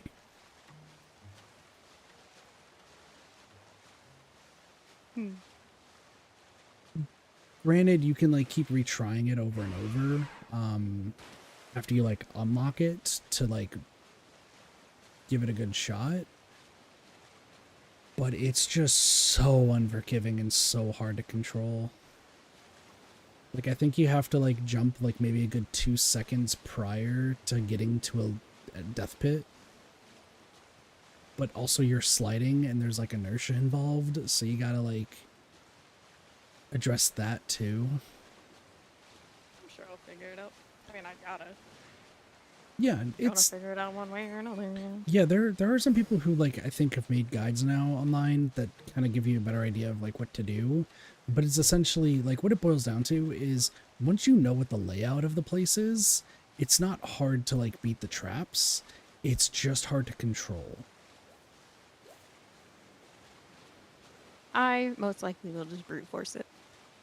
Yeah, I think it took me like crazy person. Yeah, it took me a few hours myself, but I think that one, and then one of the actual like Just a few hours? Ah, that's nothing. Well, Not for fucking NekoAndromeda bullshit. Well, I mean, I don't know how many platformers you've played. Is the thing. A lot. Okay, so you might have the same. I have been playing platformers since I was a small child. Okay, so you might probably take the same amount of time I did. Yeah, because for a lot of people who just don't have like platformer like knowledge or like aware of that platformer bullshit, I've told it took like days to do, like cumulative. But I mean, it was only a few hours just because I'm used to it. I have been playing the original Super Mario Brothers since I was like on the NES since I was little because that's just what we had. And I played them a lot. The other achievement and like is now getting to World 9 in 3 is like a cakewalk. There. I just do it. It just takes a while to get there at that point. Yep.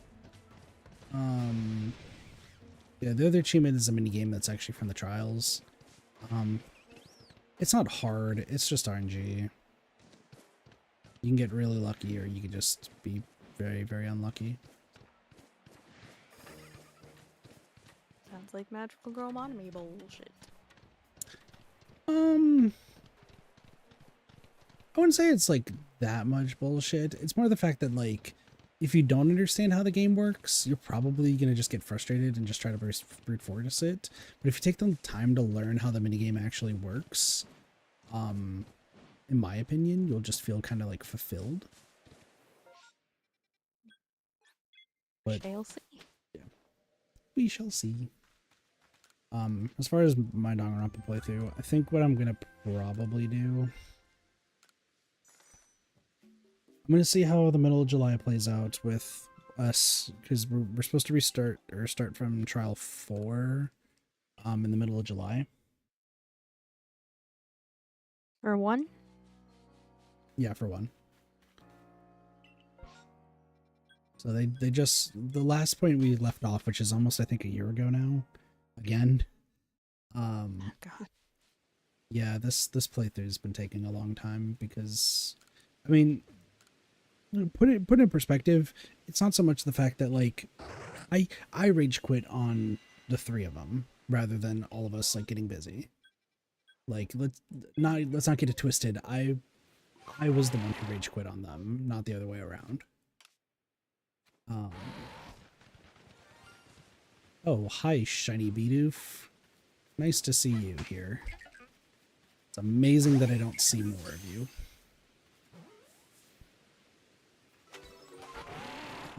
Yeah, no, I rage quit on them specifically because I just... Cheese was in the crossfires. Like, he didn't do anything wrong.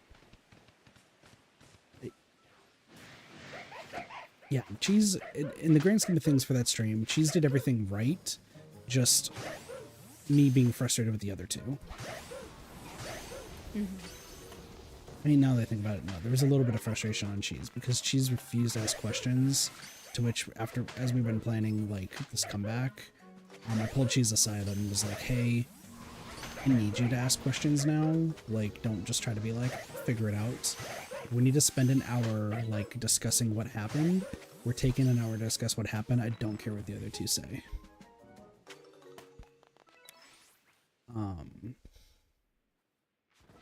Also, if there's the issue of the other person being like, nope, we're just gonna move on. That's my stream. Yep. So, Yeah. I'm the one in control. I'm saying, like, if something like that happens, just be like, look, if you don't like that we're doing this, do something else in the meantime, but this needs to happen. Just they can suck it up. I know, I'm already... Well, I already told Cheese that like, I'm just gonna be kind of a hard ass on it. I'm just like, listen, we will figure this out. If you have questions, let us know. Because the worst thing was that, we kind of, like, sped through Chapter 3. Mm-hmm. Which wasn't fair to Cheese, because Cheese was getting overwhelmed with all the information, and yeah. And isn't Chapter 3 when they kind of ramp up the trials and add all the because first nonsense? two is all the whatever it's called. First 2 trials are just all the tutorials. Yeah. 3 is where they like just really just pile in. Or they're like, okay, you've done this a couple times. Yeah. And then 4 is where it starts to get really interesting, in my opinion. I mean, I enjoyed the whole game.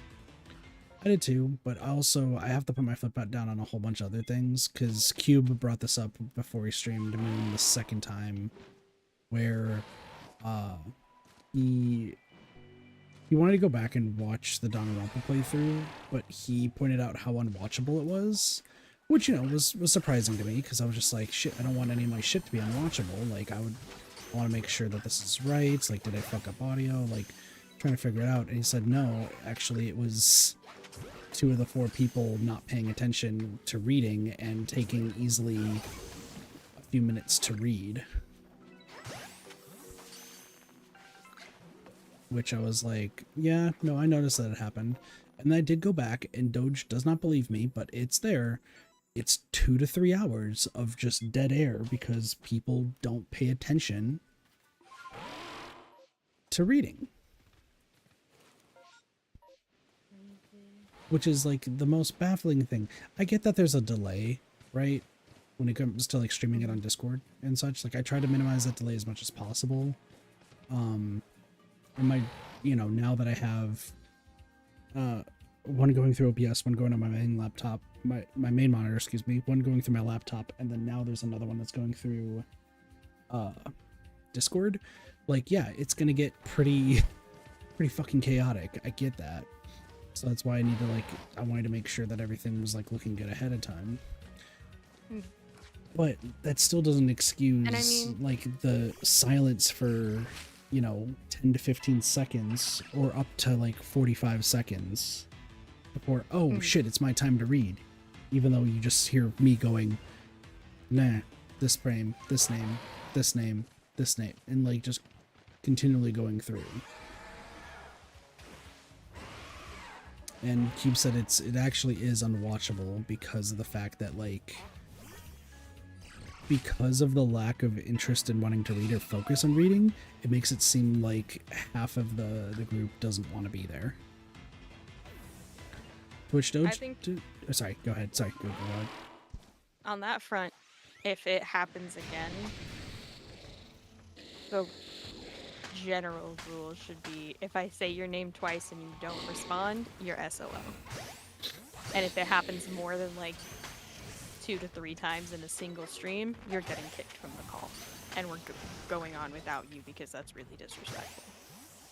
Well, now, once again, like I said, that Doge revealed that he slept through some of the streams. Which is just shitty as fuck. Yeah. Like I said, I'll always be indebted to Doge for a lot of things because of, like, him being super kind with, like, living here and everything. I'm never gonna fault him for that, but he's also, I will still tell him that he's not that good of a person. Especially when, like, I'm trying to stream, trying to make things work, trying to do cool shit, and just the lack of any sort of interest.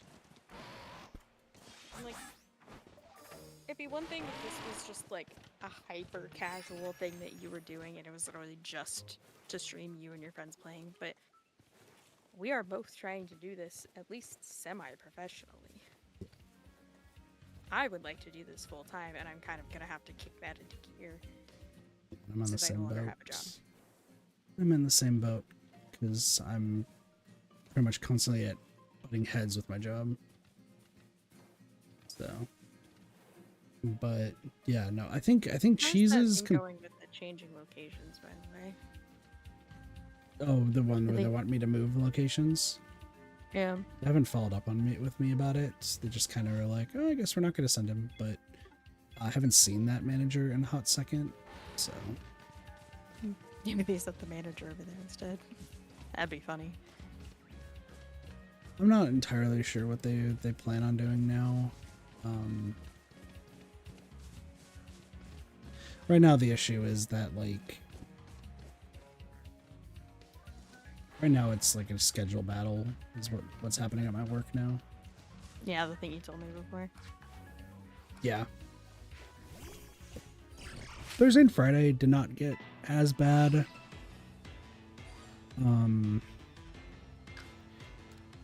Thursday our day fell apart. I know that. But also, like,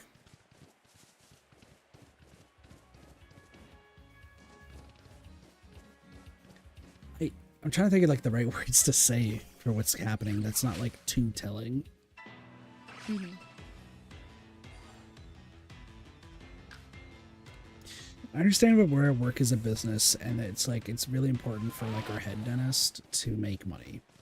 I understand that completely. I know he wants to make money, he wants to get a whole bunch of stuff done, and that this month, you know, for pretty much a lot of offices, not just ours, and not just, like, dentistry, but, like, everywhere here in the States, they've been hit really hard, economy-wise.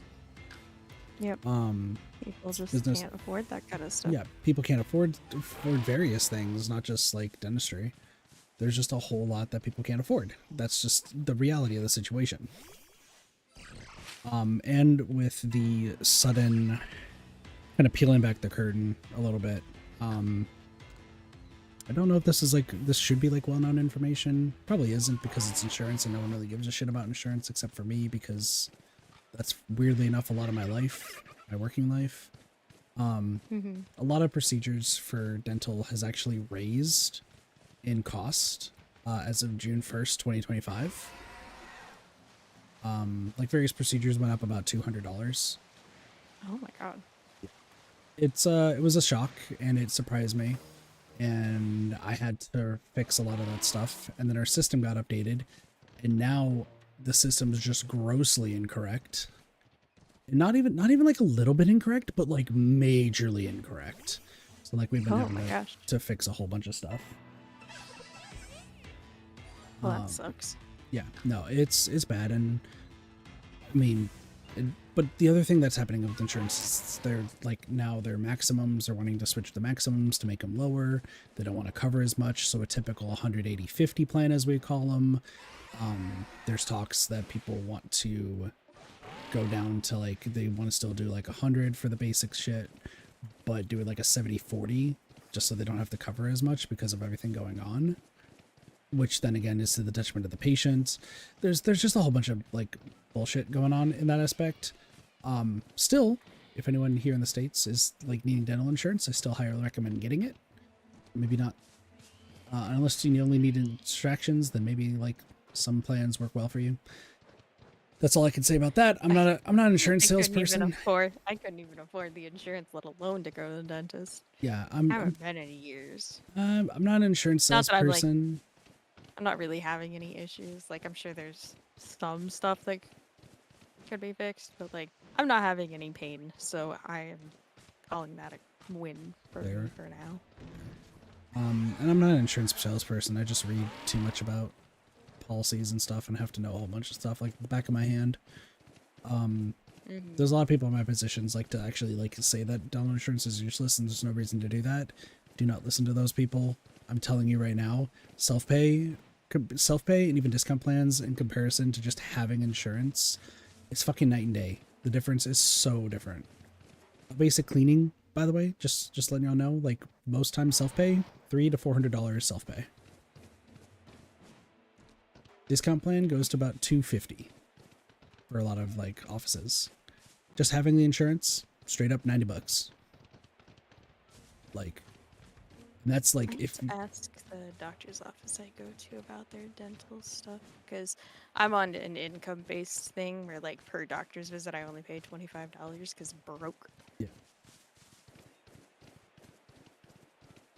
I know there's a lot that goes into it, but I got into arguments at like some meetings because a lot of people like to say that it's useless to have dental insurance, and I point out how just actually flawed that is. Yes, it sucks in the long run because of like just how shitty insurance companies are around here. I get it, but like you're saving easily like $300 to $400 per visit just by having it. Yeah, unless it's costing you more than that per year, which it shouldn't be. It really shouldn't. Like if you tack it on with your regular insurance that you're gonna have anyway, it's usually only like a few extra dollars. Yeah, it's never that expensive. Because my health insurance, when I could afford it, was like $90 per paycheck, like $180 a month. It's still ridiculous, but you know, whatever. And the dental like $2. Yeah, no, dental insurance are pretty cheap, but it's absolutely worth it. That all being said, Dentist office wouldn't like me very much right now because I don't have the energy to do dental things. fair. So. But Very happy with me. You need to floss. Sure. You gonna take the retainer out first? Because I don't like having shredded floss between my teeth. Thanks. fair. I mean, water picks are pretty good nowadays. But sorry, besides all the sidetrack stuff though aside, like I still understand that my like dentist needs to make like ends meet and everything. Problem is, like, one, people can't afford it. Prices are going up higher, and even like it's just like talking to people about high costs when like we shouldn't. How to put this? In a perfect world, you should not base a person about kind of how they look, how they dress, and everything like that. Like that's really how it is. And I do try to stride myself into like trying not to judge people. The thing is, Mhm. when you're in the position that I am in, and you have to talk about finances and talk about like what the insurance covers and everything like that, a mix of looking at what they have compared to looking at how they like how they look and how they present themselves. That's the word I'm looking for. How they present themselves. You kind of just get an idea of like kind of how much money that they even have on hand. And Mm. at that point, it's a matter of, for me, when I go in there, am I going to have just a smooth like conversation of just being like, hey, let's get something started. This will be good. Yada, yada, yada. And they'll be like, yeah, I want to get this started. Or is it going to be, motherfucker, you think I have $50 to pay? I have 2. Can you do it for 2? It's like, no. You get me the fuck out of here. It's like, okay. Peace. And I'm starting to get like super uncomfortable with a lot of like the conversations I end up having to have with patients, because it's like, here's all the stuff that you need because people aren't taking care of themselves, and I'm not surprised with how COVID and everything happened. People kind of stopped taking good care of themselves, and they hit those lows that they just let their teeth rot. They don't take care of like their general health. While I do, funny enough, take care of my teeth, I'm really bad at just taking care of my general health. So like, I'm the opposite in that case.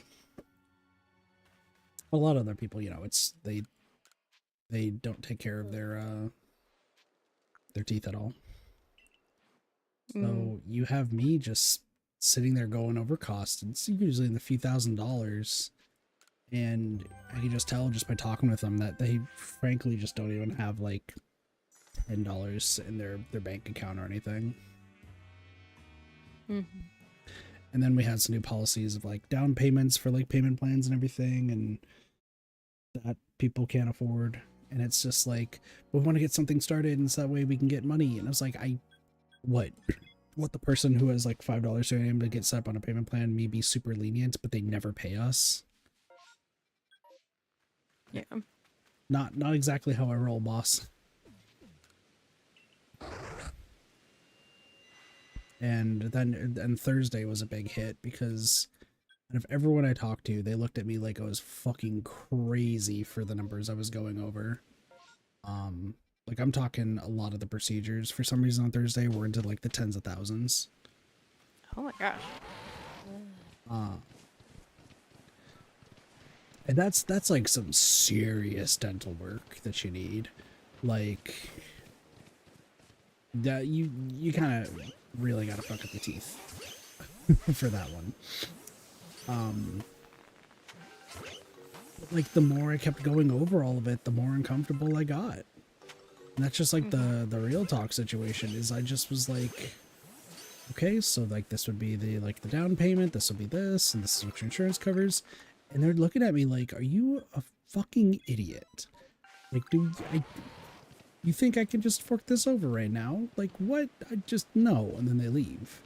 It's like, what if you do this much of a discount? I'm like, boss, I can't, no. Like, they don't, you're gonna need to cut off another 0 if you want anything. Like, it's just so I mean, rough. yeah, I get it. It's really tough to be able to, especially like face to face, get into the mindset of like just offer them what you can, and if they say no, it's like, okay, unfortunately, there's not much else I can do. Um, if you have another option, it's just like, here are the other options that we have available if any of those work for Yeah. you. Otherwise, I am sorry that we can't do anything for you. And like being able to just like not internalize that is really, really hard. And obviously, I just like flipped on customer service voice there for a second. Yeah, no, I have like multiple different voices. There's a reason why manager sends me to take care of like all like problem patients and stuff too. Which I'm not even a manager. I got even asked by our our specialist yesterday when he was doing the recon. I was like, by the way, like, with how well you do at this job and everything, and like how on top of it you are, have you ever thought about being a manager? And he like stopped for a moment to switch it, gave me enough time to shake my head no rapidly. I was like, nope, not even interested. Which Doge thinks is stupid of me, but stupid. No, management is not. I've If Being a it's not a good manager enough pay fucking raise, which sucks. it usually isn't, it's not worth it. yeah no I've done manager stuff before. I don't want to go back into it. I'm fine where I am.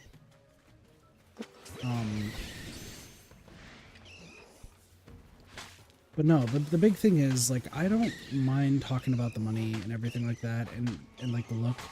What really gets to me in this case is just the fact of like, hey, why didn't that person schedule anything, or why didn't they do this? Like, I'm looking at them like, looking at like the assists or like our boss, and I'm like, sorry, my boss, excuse me.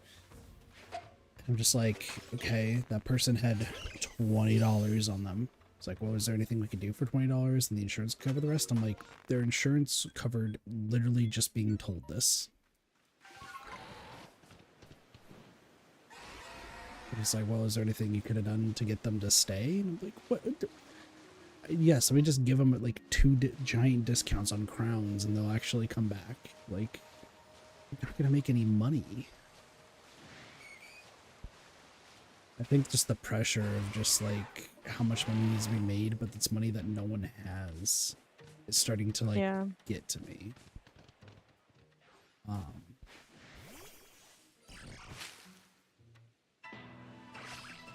Because Thursday was a big day where that all happened, and then Friday we didn't have any like huge like numbers or anything like that. Friday was weirdly enough a good day in the morning because a lot of people, it was like a lot of returning patients, and they were actually all getting like a bunch of stuff started that day, and they were all like thanking me for like, working with their finances before our system changed, and like I really pushed for them to like to properly get stuff set up before the system changed. So a lot of people was able to get some like really good treatment done, but even still I was like,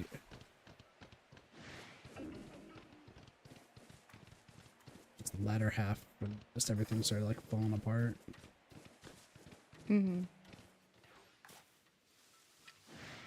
Also learned that our office does things ass backwards, but that's... Oh no. So this is something that it's not just my office, it's like a whole like company thing, because like it's technically an office within like a big company. Which is why like the rates and everything I honestly think are like more fair than everything else.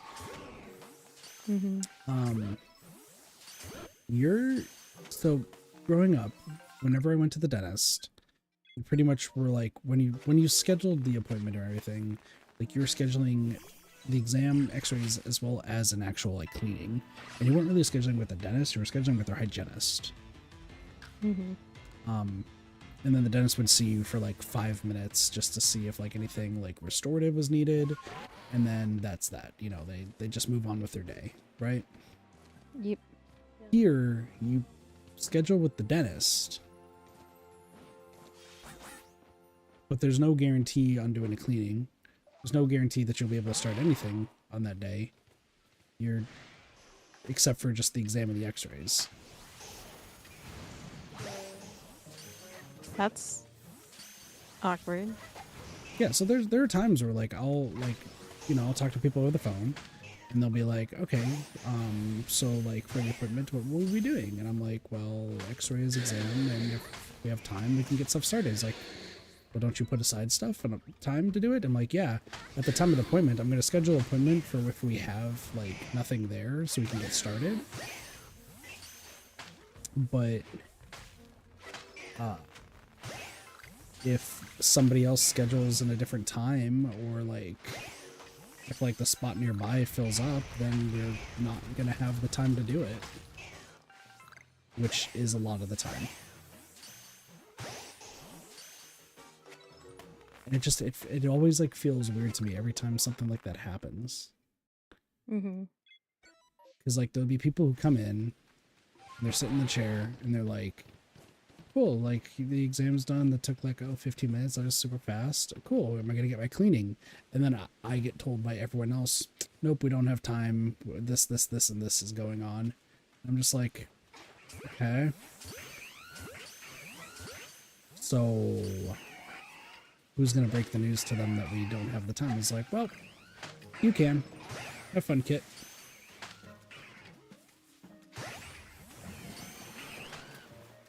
And the most awkward part about that is if I go in the room and their insurance pays for the cleaning 100%, so there's literally nothing out of pocket. But then I have to tell them, hey, you still have to come back a different day.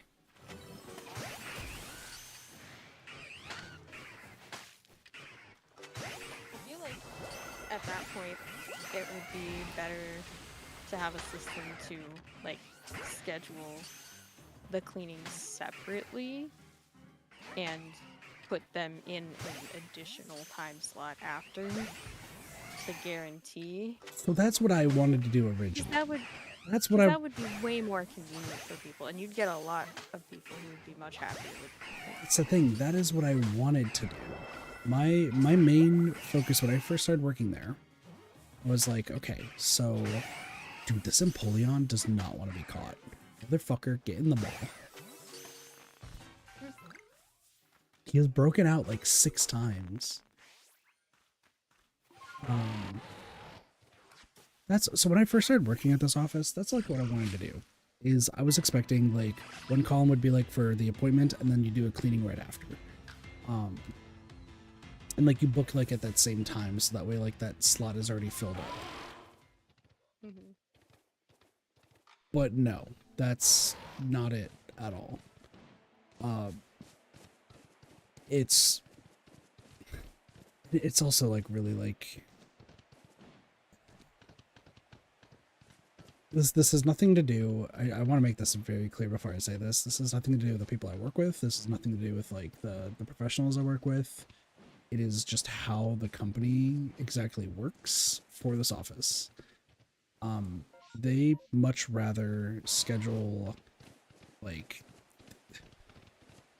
they much rather get people scheduled and put on the schedule who need more extensive work than give any care to anybody who needs like a basic cleaning. Like if you need a basic cleaning and I have to reschedule because of the terms of like the office, you're probably not getting a cleaning done for another like 3 or 4 weeks. But if you need like a deep cleaning for like the office, there's spots specifically left for like literally 2 days from probably that patient's appointment to do it. Which I'm not a big fan of. Mm-hmm.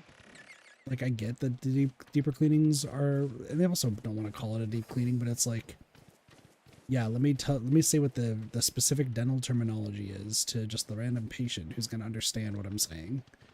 No. Like deeper cleaning, I get it, it's treatment. But like that I'm not gonna try to explain the nitpicky terms to Jane Doe coming in from fuck nowhere, right? I mean, you could always just call it standard cleaning and treatment cleaning, and then they'll understand it's like something special. True, but then they think, specifics. but they still, and this because I've tried different ways of wording it myself, try to figure out, but everyone wants to like opt in for like the basic cleaning afterwards, which it's like it's not exactly what you need. It's like putting a band-aid on a huge gash that's bleeding everywhere. It's not going to do anything. And they still just are like, the basic cleaning will be fine, thank you. But I don't know. It could be recommended cleaning or simplified cleaning. Well, the recommended makes it sound like it's a choice where they really don't have it be a choice.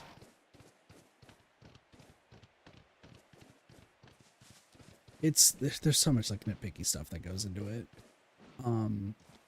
But like if it's like determined as treatment, like you're pretty much set in stone as treatment, and if you decline it, for the most part, our declination essentially says that you probably won't be seen until you get it taken care of. Actually, like we'll let this slide once, can't do it again. And how about we do offer a more basic cleaning. However, you need to have this service done before that the basic cleaning can be offered. So that's the other thing. Once you're on the deep cleanings, you are stuck there. Like Ah. the numbers and everything that like for the charts and everything are always, they're never going to go back to like the basic, essentially. That's weird. They're Like they're once they get the deep cleaning done. well, no, but- because they have to keep up on it. Because at that point you have essentially it's like a disease that essentially you have, which is what's going to warrant the deeper cleaning. Once you have the disease, as of this point in time, as 2025, there's no way to reverse the disease. That's why the deeper cleanings are there, is because it helps prevent you losing your teeth to this disease. If you try to just keep with brushing and kind of try to keep up with it, you could halt it, but it's never going to really like go away just with the technology that we have so far. Are there advances that are being worked on to help get it to where, like, yes, in the future you can go from a deep cleaning to a basic cleaning? Yes, that is active technology that is being worked on. That is trying to happen. But as of this point, it's just not there yet. So until that happens, you just gotta stick it up with that. And a lot of it's brushing, right? Flossing does definitely I help. mean, do you even have to tell them that it's a different type of cleaning? Can you just say you're cleaning? Because then you're not telling them incorrectly. It is the type of cleaning that they need, but then you're not giving them the option because they don't have one. Well, no, I never really give them the option. Like, I strictly go in there. That's more of a conversation between like the dentist and the patient themselves. Like, I'm never going to talk to them about anything clinical or any like recommendations or anything, because I'm not a dentist and I'm not going to like steer you wrong. The only thing I can say would be like, there's some tools in the deeper cleanings that like they're never going to be covered by insurance, and they're not necessarily like required. They're just really, really heavily like enforced. So I could be like, you can just do like a regular one. It's all just like hand done, saves you a bit of money, but like you're probably going to have to get numb because it's going to be pretty intense. Which is why then most people opt for the extra tools, because they don't want to have to worry about getting numb and having like a puffy lip the entire day, right? But other than that, like I just break down the numbers and everything, and I know early on I tried to not like, I just called it treatment for everything, including when a deeper cleaning was needed, just to think if like that would kind of divert it. But then it would get the question, but what about my cleaning? And I'm like, well, this would then be your cleaning. It's like, but I want the basic. And it's like, okay, yeah, your insurance covers the basic, but you need a heavier one, and they're gonna see it, and then we have to charge you. And then I get into that whole cavalcade of a conversation. Because once you need a deeper cleaning, we have to, like, legally we have to send like the notes and everything to the insurance company to show like why the cleaning is needed. And if we just like say they need a basic cleaning, or like did a basic cleaning, but then show that the numbers are like fucking terrible, insurance gonna be like, no, you essentially just did nothing for this person. I'm like, okay. Which, now that I think about it, that's a question I should ask my boss, because I think if they decline, they would have to pay out of pocket specifically, because I think they keep trying to expect that the insurance would pay, but I don't think they do. Oh, good night, Sparks. I didn't even hear good night. I heard a noise and then the leave. I don't know if Sparks is capable of proper speech at this late. Yeah, true. All in all, though, like,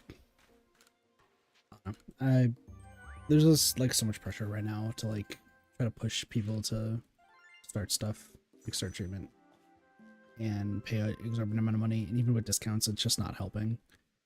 And Yeah. it's stressing out. I get stressed out because I got a whole bunch of people who like think that I'm like failing at my job because people aren't scheduling. But then I have a whole bunch of other like the flip side where you have just a bunch of patients who like really enjoy talking with me because like I keep it real with them and I'm like trying to do the best I can to explain everything. But there's just so much shit going on that like I can't like do more to help them out. And then they leave pretty much like saying, well, I guess I'm screwed with my teeth now. It's like a shitty It might feeling. be worth, like, if you know someone's gonna ask why, like, just have a pad of sticky notes and just take a note of, like, here's what they said, here's what occurred, here's what they said, here's why they did not schedule.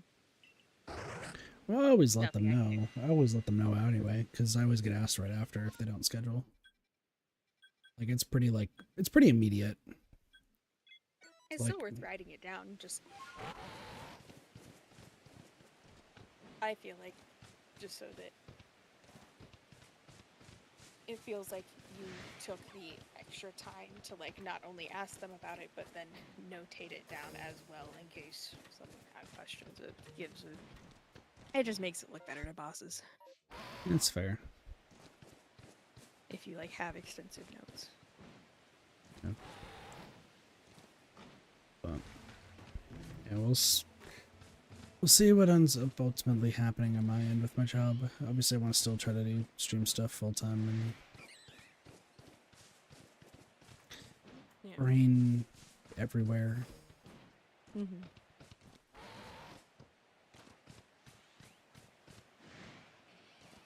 It's just one of those times. I say one of those times, it's always one of those times.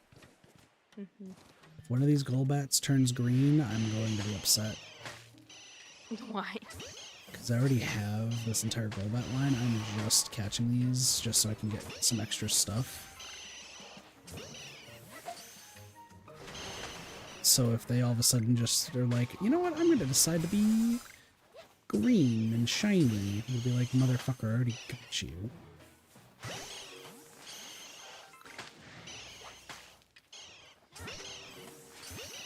I'm not gonna lie, the more I look at Golbat though, the funnier the Pokemon gets. Just a giant fucking mouth with wings.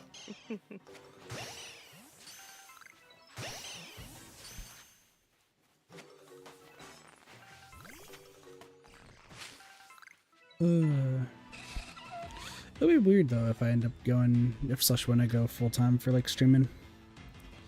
So I have all this like random knowledge just in my brain of everything I've done in the past. Mm-hmm. It's like... What are you looking for in the trees anyway? Say again? What are you looking for in the trees anyway? You're always... Oh, you know, I haven't really talked about this game at all. I kind of get the gist of, like, going to the, like, oh, there's a whole bunch of Pokemon here. And I think it's, like, you know, yeah, okay. part of the game of, like, going to the, like... Yeah, so the way that this game works I can't suss out the trees because you never do anything other than run away. Yeah, okay. I should... hasn't made any sense. Yeah, I should probably explain kind of the basic process of, like, what I'm trying to do and why all this shiny hunting is happening, even if I fucking, I can't speak. Flagrantly, that's the word I'm trying to say. It's like shiny hunting. And in most games, I think it's a waste of time, shiny hunting. Because it just takes so fucking long, and it's just pointless, in my opinion. The reason why I would argue... Yeah, especially in the older games. And then you have people who are out there who, like, fucking pop off like they fucking just won the lottery when they get a shiny after, like, 8 hours. Like, they're surprised that they got the shiny that they've been grinding for. It's like, you're gonna get it eventually, it's just, when are you gonna get it? Yeah.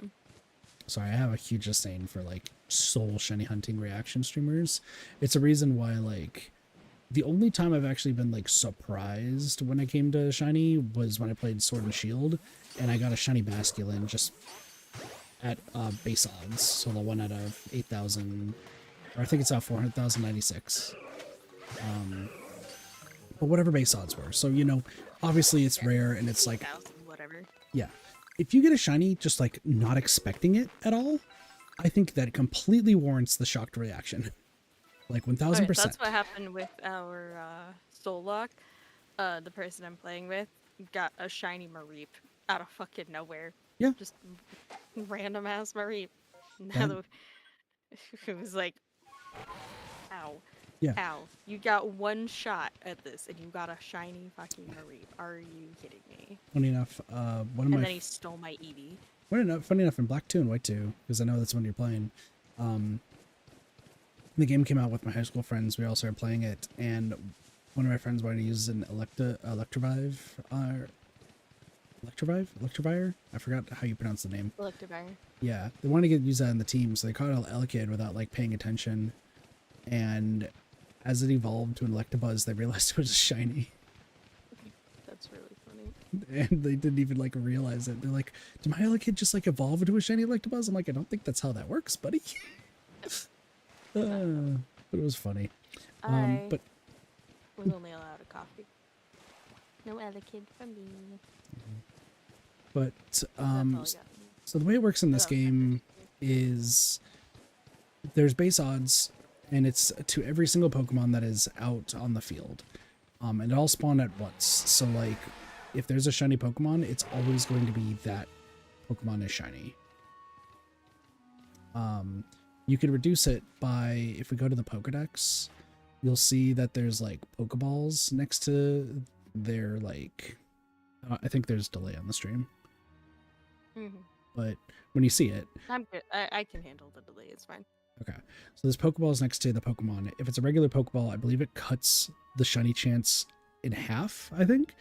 And when it's a shiny Pokeball, which means you've done everything you possibly can for the research of that Pokemon, you get the shiny one, which I believe cuts it even half, or it lowers it even further. So it does a whole shit ton of stuff. Then there's the outbreaks, which they also cut down the shiny chance even further. And then there's the massive outbreaks, the one with all the question marks, that cut it down even further. So there's like an easy way to get shinies, and the reason I'm doing shinies is because there's a post-game thing called the Path of the Solitude, which are puzzle-based fights. Where you bring in a Pokemon, they have to probably be at least level 80 because that's who you're going to be going up against.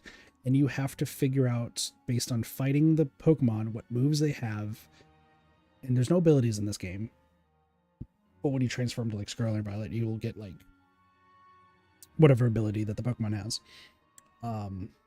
But you have to fight them. You'll probably lose a few times, or you could look up like what moves the Pokemon has. But legitimately, you fight them, you figure out what their moves are, and then need to figure out what you need to do in order to win against that Pokemon.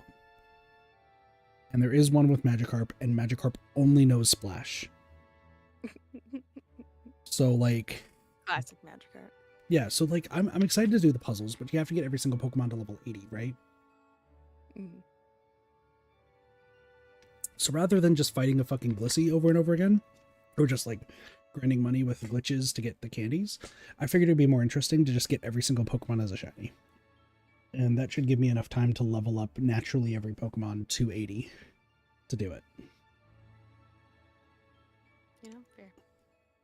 There are two types of Pokemon, though, that are going to be really hard to, quote unquote, they are pretty hard to get shinies for, because the only odd cutting you get is the Pokedex one, and they cannot be found in the outbreaks at all.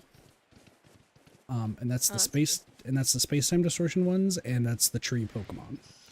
Burmy and Wormadam can only be found in trees. So because of that, because I think it's like 1 out of 1096 or something like that. I don't remember what the specific number is. But if I want to get a shiny Burmy and a shiny Wormadam, I pretty much have to hit every single shaking tree. There's also pretty much. There's also Cherubi and Cherim, but like Cherubi, you saw probably at the beginning of the stream that there was a like outbreak of those, but those are pretty rare. So we could do that to get it, and there's also a really mechanically heavy way of getting Pokemon from outbreaks if I really wanted to, and I've only done it twice. but I felt like it was warranted both times because both Pokemon are really cool. So like, if I'm gonna be guaranteed a shiny, probably, or have like a really high chance, why not, right? So for that method, have you seen how like sometimes the with the outbreaks, sometimes they like another outbreak happens right on top of it? I haven't because I don't I never really understood what was really going on in the first place. So, Okay, but so I'll this believe you. It's okay, fine. so I'm Don't trying to worry about it. I will just believe you and pretend that I know what that I'm, is, I'm and gonna we'll use just this. move I'm gonna on. use this Cascoon as like an example. So on the map, there's a Cascoon with a star. That doesn't mean that it's guaranteed a shiny. It means that after the first wave of the outbreak is done, another outbreak will follow it. And the outbreak Okay. will either be the same Pokemon but Alpha, which is stronger with red eyes and much larger, Mhm. or it'll be like the evolved form. So in this case, it would be like Dustox. However, based on how you fight and or capture the Pokemon in the first phase, it dictates the shiny values for the Pokemon in the second phase. So there's a Interesting. so there's a, And what do you have to do to? so there's a calculator actually online that somebody made where you literally just count how many Pokemon are in that first outbreak and catch all of them. And that's your first Mhm. permutation. Um So like I haven't pulled up on my other screen right now, but there's like I have it set to 8, 9, or 10. So if you set to 8, you catch all 8. That's your first permutation. If there's no shiny, you hit complete and then you reload because you save ahead of time. Then you go down to the next one, which says KO the first two Pokemon. It doesn't matter which Pokemon you KO, you just have to KO two of them, capture the rest. Um, the easiest way though is if you can get into fights with like all of them at the same time and just KO two of them and then back out before you catch the rest, like that will work. Hmm. And after each permutation, you will get different shiny values in the second phase. We did this with Spiritomb and we did this with Rotom. Spiritomb took, I Mhm. think, an hour and a half, and Rotom took an hour. Oof. But it was pretty much more or less guaranteed because it seems like it's not different. But if you actually look at like their levels and like what sex the Pokemon is or whatever, Mhm. it's always different. So you're getting different like values every single time. And there's times where like I was fighting what up to meme historian? You have a shiny Wormadam? Nice. Um, there is also like different moves that they have. So like when we were doing the Spiritomb one, a lot of like the overworld moves they were using, you just saw like the same moves, and then one of them started shooting Hyper Beam, and I was like, that's not what you use. So that kind of gives you an idea that it's working. Ah. Um, but if you want to get Burmy, Wormadam, and honestly, unless you want to grind Cherubi and Cherim constantly, you're just gonna have to hit every tree and hope for the best. Is what it comes down to. That being Damn. said, I technically don't need to. Um, like if the Cherubi shiny, then funny, but it's not.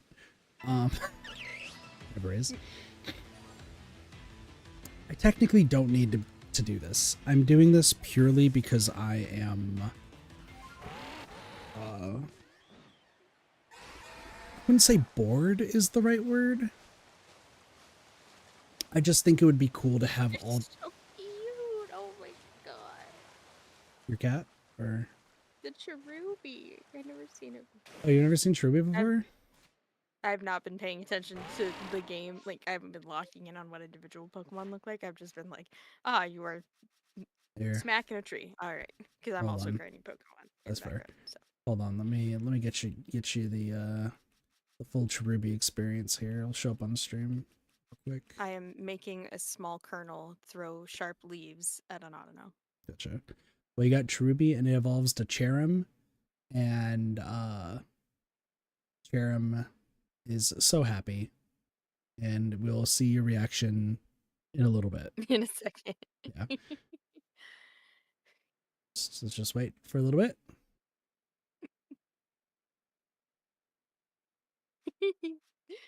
It is so happy. I think I like Cherubi better though. Yeah. Just to eat a baby. Yeah. I also absolutely love Sunkern. I Sunkern is want a cute. plushie of Sunkern. It's so stinking cute. Now, so the thing I was saying though is if anyone's been paying attention to the stream, they'll notice that right next to my shiny Blissey that I'm using is a shiny Wormadam.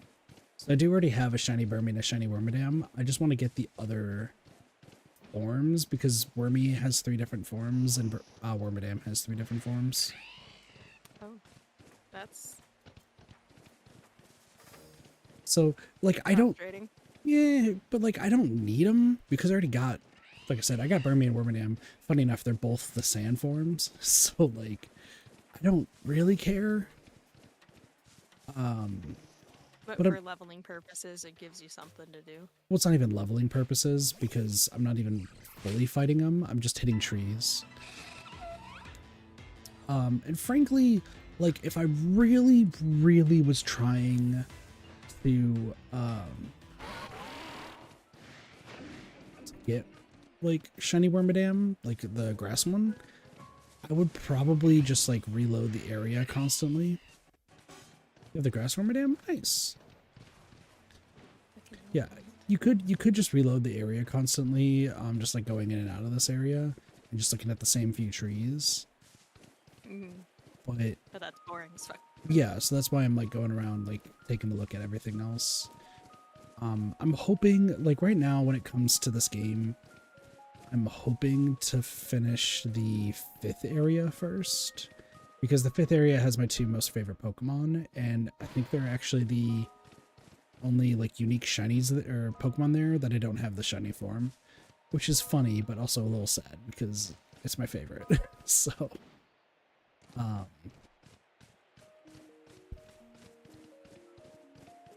and that's Zorua and Zoroark.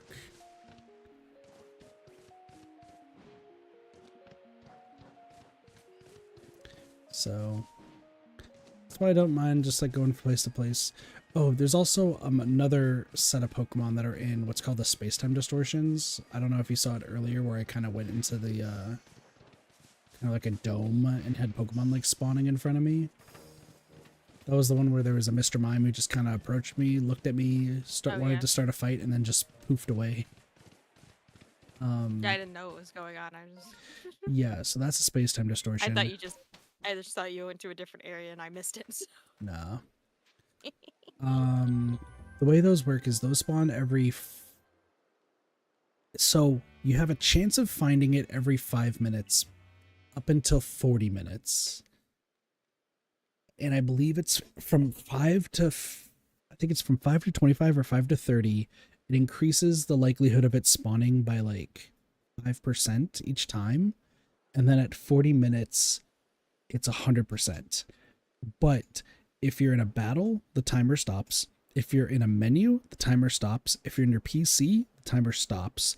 If you heal your Pokemon from like Pokemon Center, or in this case the tent, the timer resets.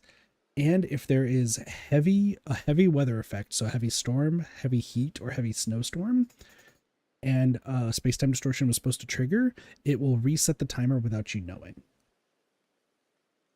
Oh, that's so annoying. Yeah. And there's some Pokemon that are in those distortions that obviously I do want to try to get shiny, but they can only be gotten in those distortions. God, that's... So that includes the Porygon line, the Magnemite line, is it Kanto Sneasel? Is that where Sneasel first showed up? Kanto or Johto? I never remember which one. It's the second... It's the whatever second generation is. Whatever the second generation is, that's where Sneasel showed up. I couldn't tell you. I have so little I'm so Pokemon bad. knowledge. Yeah, I'm bad with the regions. I'm good with like evolutions and like Pokemon themselves. I just don't know the regions well enough. But whatever the second generation is, there's the Sneasel and Weavile from there. Trying to think of the other ones. Magnemite, Porygon line. And then the Cranidos line from Diamond, Pearl, and Platinum, and Bastion and Shieldon line, excuse me, from Diamond, Pearl, and Platinum. So the 2 fossil Pokemon from that game. Problem: only 3 spawns of them will ever show up in a space-time distortion. And I'm guessing you can't like save scum every few minutes until one Jodo, shows thank up, you. and then just Correct. quick reload every time right before. Yep, correct. If you, because I tried showing it off on stream, if you try to save scum a space-time distortion, it will just remove the space-time distortion and reset it. What? That's so lame. Yeah, so there have been people over the past few years who have been trying to figure out ways to grind it, but like nothing really seems to work. One Reddit post I found that we tried said that if you go back to like the main hub city, save there, and then if you get like a 5-minute timer in the area you choose and it doesn't get it, you can just reload in that city and you'll always be guaranteed 5-minute timers as long as you keep reloading. That was really quickly proven false. So there's no way to really grind them. So either you can get really fucking lucky and just keep the game on and hope that you, because there's no like noise notification or anything. You just have to pay attention to when it spawns in. So, And you said it checks every like 5 minutes. 5 minutes. Up to 40. At that point, I would just have a recurring 5-minute timer and just like check, check, check, check. How long do they stick around? It takes, I think, like 3 or 4 minutes to like. So I want to say 3 to 4 minutes, but it feels like it's random from like anywhere from like 2 to 10 minutes to like actually like load in, and then the actual rift itself lasts, I believe, 3 minutes. Okay, so you'd realistically need to check like every 2.5 minutes for it, just in case you're in the like middle of a cycle, unless you know exactly when your last one was. Yeah. So initially, I was thinking that we could try to keep doing that, just to get those. Or I But suppose if it like resets at like certain things, then you can like start your timer based on that. But well, here's what I'm hoping. One, I'm hoping that with the Switch 2 being out now and people might be going back to play, that is an alpha Eevee. That Eevee is fucking giant. catch the giant. No, I already have like a bunch. It's funny. I've already caught one before, I'm pretty sure. I've also caught an Alpha Sylveon. It also ate my shit, so it's fine. Do you have shiny Eevee? I did, and then I evolved it to a Leafeon and named it King Cheese. The next time you get a shiny Eevee, you should name it Dia, because it looks just like Dia. Got it. I have a shiny Eevee in Pokemon Go. Gotcha. Because aside from playing White 2, now for the first time ever in my life, I've never played a Pokemon game other than Pokemon Go. Is it? Fair. I've played a whole lot of them, except for weirdly enough, Generation 2. And I haven't played really Scarlet and Violet because I think the game is crap. But if the Switch 2 fixed a lot of its issues, one, I'm going to be pissed off at Nintendo because they should have never shipped off the game until the Switch 2 came out. But also, too, like, it just sucks that you have to get an entire another system if you want to play a game properly. Yeah. Um, And we will continue this conversation in a few minutes. I really gotta pee. I no don't get worries. a choice on when this happens, but I literally either I don't have to pee or I have to pee right now. This is what happens when your whole body is numb. Like, it's stupid. Go. You don't realize that your sensation to pee is external. I'm going. I'm just complaining. I'll be right back. Funny stuff. No, shiny hunting in this game is easy, and I do have to say, playing this on the Switch 2, I want y'all to know, like, it really, I wasn't really buying it, right, at first, when I was, like, hearing reports that, like, Switch 1 games are running better, But I was like, yeah, it's obvious that they're running better, but it can't be like a night and day difference or anything like that. Like, you know, it's gonna be like a slight difference. That no, it is really night and day. Like you really do notice the difference. Like I'm weirdly enough like really pleased with this. Like I was thinking I would like kind of wasted a little bit of money with me purchasing the Switch 2, just because like there's only Mario Kart World and Mario Kart World is now dead on arrival, and you know there's just a lot. I need to really check the trees here. There's no Cherubies. I already have. Oh no, this is trash. This is trash. So I can do this here. Yeah, no, I didn't really have high expectations. I did see the video of somebody doing the 8-person ice climbers on the Dream Fountain. Like I did see that. So like it gave me a little bit of hope, but I really didn't think that this was going to be that different. Truth be told, no, it feels so smooth. It feels really nice. Like load times seem to be really low too. Like I'm pretty pleased. No, it's not a super noticeable difference. I am saying night and day because to me it's night and day, but it probably is not that visible to everyone else. But I do think that this is like really, really good.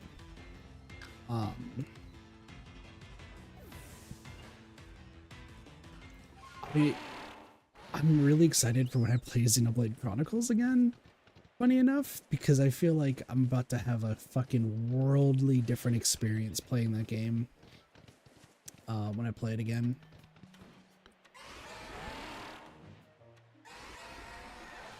And then obviously Scarlet and Violet. I do want to say, since we're kind of like an interim of conversation stuff, I kind of want to apologize once again for just kind of lack of stream stuff lately. I'm going to keep apologizing because it's just, I do want to stream a whole lot more. There's still so much that I want to do and get done.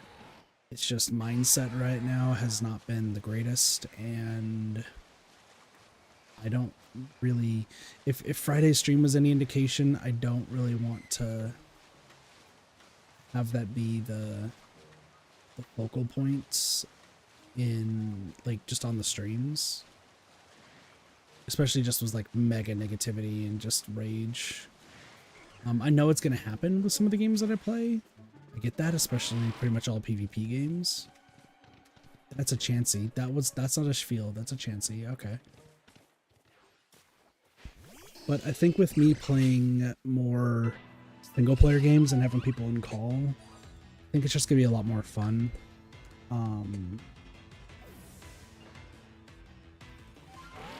No, there's definitely plans. There's a lot of stuff that's being worked on. I keep having my resolve waver quite a bit, if I'm being completely honest. But we'll see it through to the end. See it through to the end. There's also a few other games that I know that are on my docket to play and to return to. A Final Fantasy group has been asking when I'm coming back, which I feel bad that I haven't played that game in a hot second, but it sounds like I haven't missed much. So, they told me that they'll let me know when like a big event happens. But for right now, there hasn't been anything like going on, so I don't need to worry about it too much. I do want to get back into that, hopefully sometime next week. And then just get some video stuff rolling. I have a lot of ideas, and I keep saying that. I need to spend some money though. I just gotta make sure I have the proper amount for my bills. So.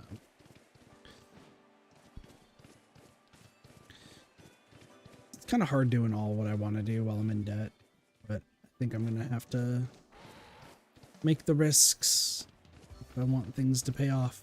So is the general game plan.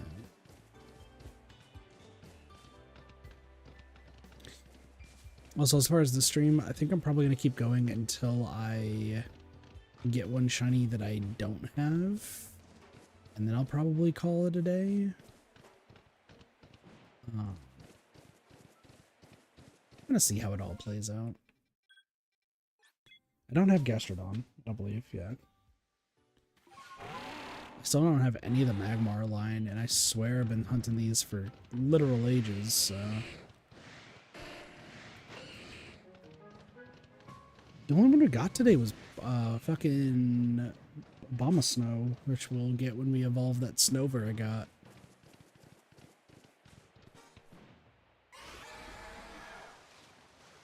So. Yeah, there should be quite a few streams happening tomorrow. That's what my hope is. Maybe I just only do one stream each day, just so I can work on some other stuff. I don't know.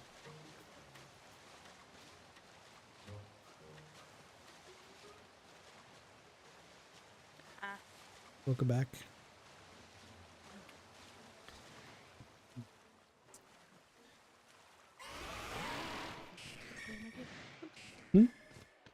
I was trying to open up the Pokemon menu and I'm like, why is this not working? I forgot to hit play on the emulator.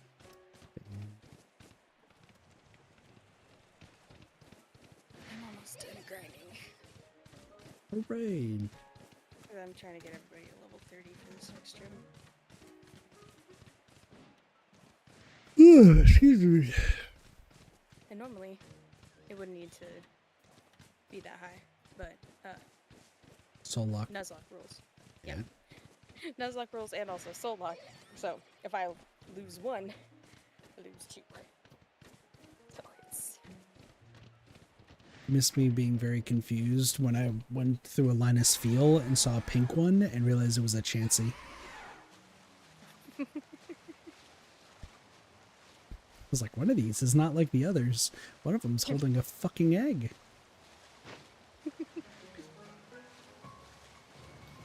Alright, let's see how this all plays So out. that's why Wesker has that. Must be a chance again. Do you not know why he has the eggs? No, I'm making a joke. Because That's all fair. Weskers run the egg religiously. Except me, because I get annoyed by it. Do they run the eggs because it's good, or... Yeah, they do- it's good if you know how to use it. I just... For the way that I play Wesker. It's You know, I just realized, one, I totally forgot what we've been talking about, but also two, random Pokemons things. wait, say that one more time? Sorry. Random Pokemans things. Oh, true. Because I was also going to talk about the meat on the bone joke, and then I was also going to talk about if you knew, like, the egg joke and why it was so important for Wesker. I do not, because I've also never played a Resident Evil game. I think I have a guide for some kind of horror game. I've only played 5. And, like, kind of 1. Neko, you and I need to just play all the games together. That's the plan now. I'm making you play horror games with me so that I don't have to deal with it alone. I was about to say the same thing in the same exact context. Because I am a wuss. Same here. I literally got to a point in fucking, the one that takes place in a hotel. All... It's a night out? Is it? I don't know. Is it the one with the guy, like the live action guy? I don't think so. Let me look through now. My Steam is real fucked up right now. Because For some reason, there's a whenever horror I'm game- in the store in the top left instead of like the usual like Steam, View, Friends, Games Help, whatever. Yeah. It's just Phoenix Rise, right? It's Turning Trilogy. That's all it shows up there. Fair. I'm like, I need to play those games too. Because I've never played those. No, there's forgot what the name of the game is, but it begins with an A. because it's a live action game where essentially you have to go like hide behind different walls while guys like hunting you. There's like evil persona. And you have to save, like figure out what happened to the dead spirits and then also save your friends.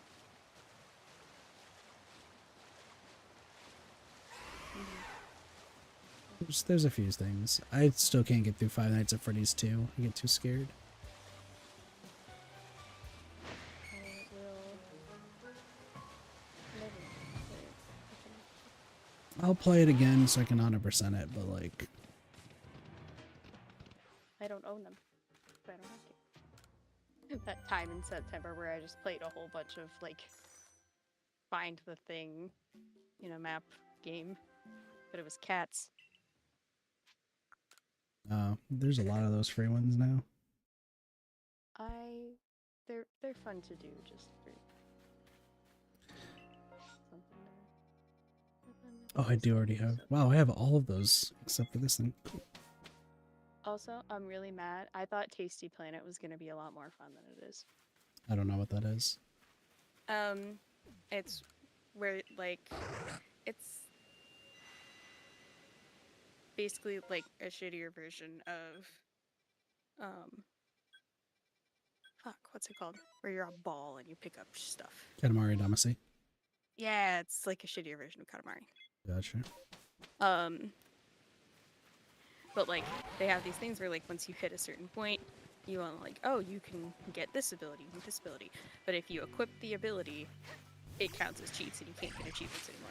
And it's like, okay. Okay. I now am not interested because a lot of the levels are just like ridiculously grindy for no reason and it's boring. But all of the upgrades would make it like more fun to play rather than doing those for achievements. I've learned that when I have to play Paper Mario, I think it's Color Splash, I would have to beat the entire game without using accessories and without dying. That's so bad. Which one? The Paper Mario types? I love Paper Mario games. They make me so happy. Let's just make a list of all the games we gotta play together. Stickers, I love Sticker Star so much. I had so much fun with Sticker Star, and a lot of people really hated it. And I didn't get it. Nearly everyone hates it. Why? It's so much fun. I own 6 copies of the game. How do you have 6 copies? So... How? Okay, so... I think I'm only supposed to have 4, but I think it's turned into 6. So what has happened is my parents... So my dad understands video games, but my mom does not. I think is what it is. What is it? Made of Scare. S-K-E-R. I think that's it. I do not know that one. I'll take a look. Anywho, so my mom, she's terrible at buying video games. My dad, on the other hand, amazing. He knows games pretty well. He plays World of Warcraft, and sorry, Dad, I'm gonna out this. You have the worst naming scheme of all time. That is all I'm going to say. And if he is up at 3 o'clock in the fucking morning watching me,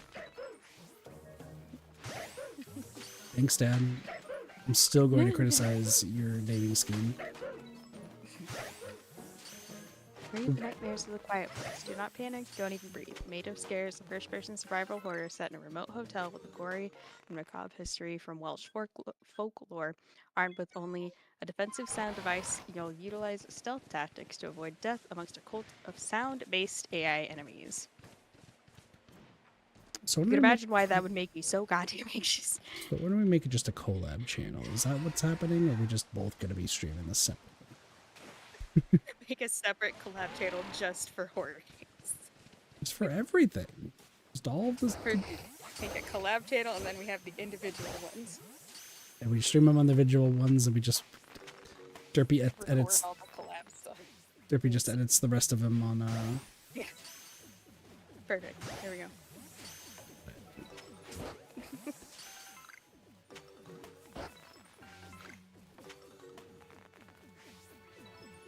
I'm really scared if these munchlax go to their second phase.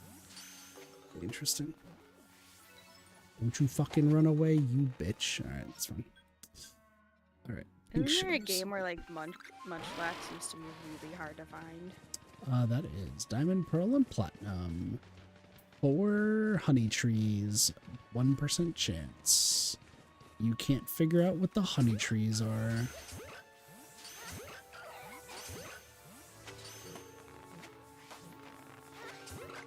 I only know about that because of a meme, by the way.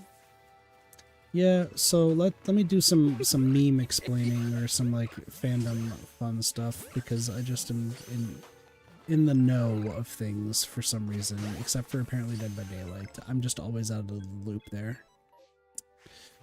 And anytime you need a fact check on DVD nonsense, you just get a hold of me and I just give you the answer. All right, going back to an earlier conversation, the meat bone on, or any variation of.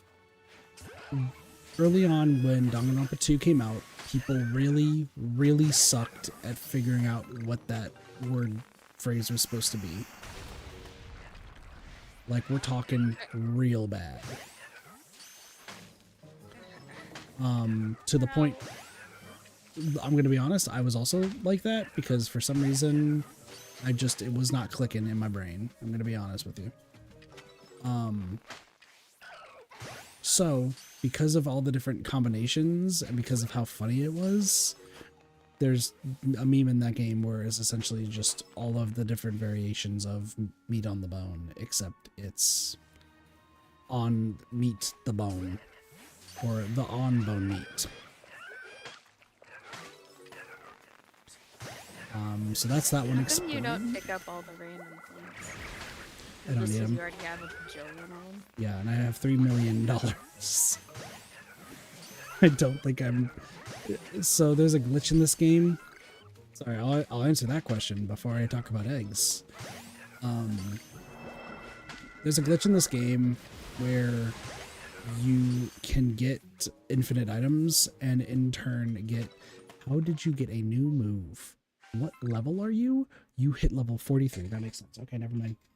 Be on your way.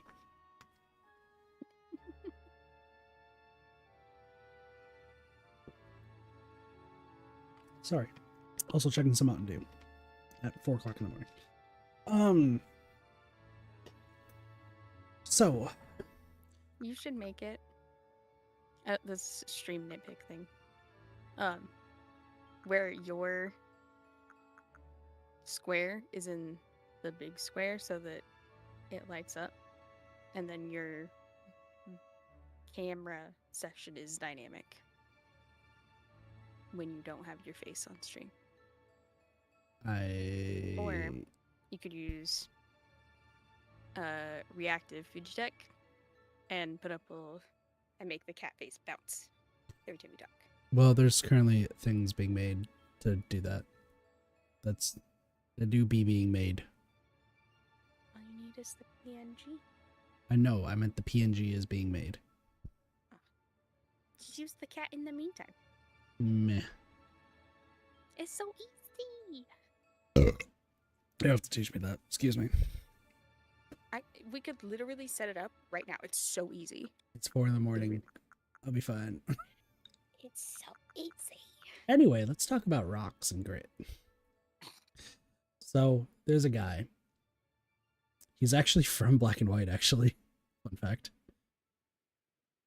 Have you been to the Battle Subway in Black 2 and White 2? No. We're prepping for the third gym. Okay. Third gym. So when you get to the Battle Subway, there's a train conductor, and his name is Ingo. Yeah, he's here in this game. It's a long story about how he got here. He's the one who actually has the post-game fights and puzzles. Anyway, you can go to him, and you can actually use him to take a look at your Pokemon, and you can release the Pokemon that you, like, excessively caught. When you release them, they get you the grit stuff, which is used to level up, like, the internal stats of your Pokemon, the EVs and IVs. But if you release them in a very particular way, it actually overwrites whatever the first grit item is, which usually will be the grit dust, because, I mean, it's supposed to be plentiful. It's not right now. I really need it, so we'll worry about that later. But you could override it, and then by releasing one Pokemon at a time, it will keep giving you the previous released Pokemon stuff. So you can get like 100 of these rocks that sell for I think $10,000 each, and like 200 of the gravel. Yeah, so that's how I have 3 million. I always read it as like yen because Better. Japan. What? It's not yenim? So, but because then it's like, oh, I'm not taking $40 from a child; they're giving you 40 cents. That makes sense, but it could just be yenim.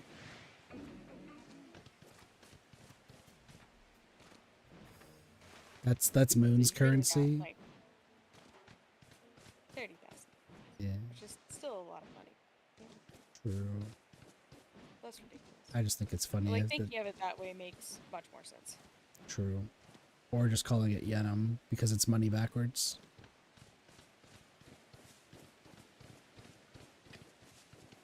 Anywho, I'm going to catch these shellos again. All the shellos. Alright, you want to talk about eggs?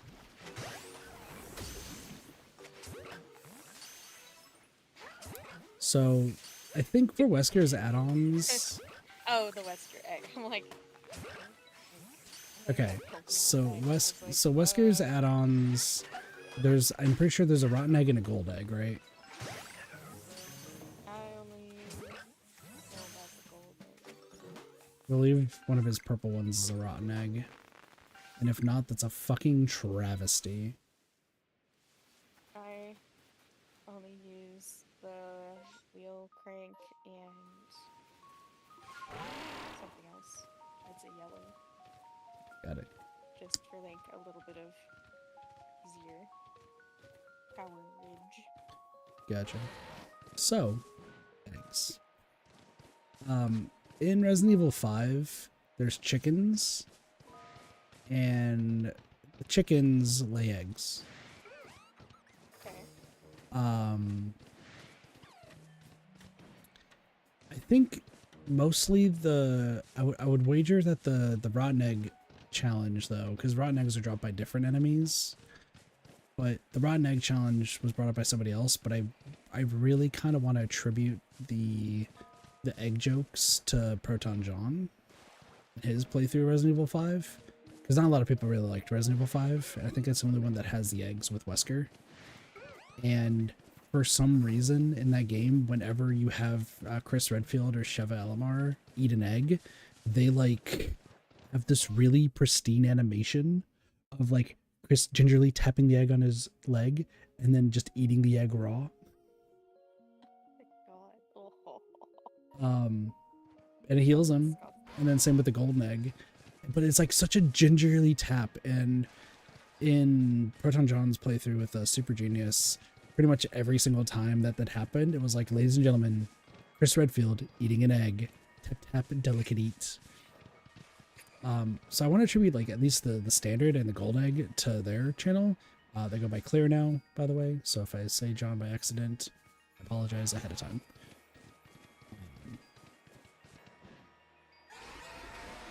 But yeah, no, Claire really was like really good with had like a really good playthrough and actually like really much explained. It's actually what my Resident Evil 5, like my first videos I ever made, was based off of, because I wanted to give more information on the game because I find it really fun. The rotten egg though was dropped by some enemies, and you could do a duplication glitch in the game to get yourself 45 rotten eggs. And then if you actually I think if you held, or if you gave some to your partner, you can have 90 rotten eggs. And there was a challenge in Resident Evil 5 to see if you can get through each stage by only throwing rotten eggs, which I believe do like a few thousand damage per hit. So it actually beats out most weapons in the game. However, if you accidentally eat a rotten egg, you lose half your HP. So, but that is a challenge, and it I think that was like in the community for a very long time. And they also, it was like a good money making venture because like they sold for I think 2,500 each egg. It was a good way to make money in the game. but also like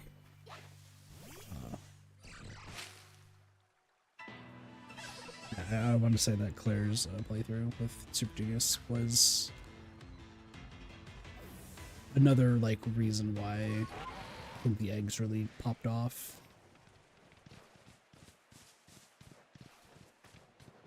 And then Claire also did a playthrough with DC Douglas, so that was really cool. Yeah, I just know random facts about stuff.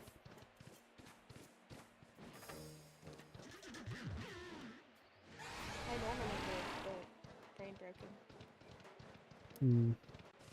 I mean, there's V3 memes that I could just go over, but you haven't played it, so I can't. Single teardrop. That's V3. Danganronpa V3. Oh. Oh, that was like some whole ass other game. I guess there's one that is not at all related to the game. It's just was in a magazine featuring the game, and it's so fucking funny. Which that one is everyone got to get that grape Fanta.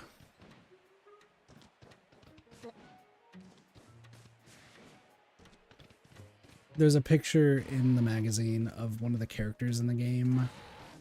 I think it is an actual picture of one of the characters in the game, though I don't know why he's holding a bottle of what looks to be just counterfeit grape Fanta, but it looks like a bottle of counterfeit grape Fanta.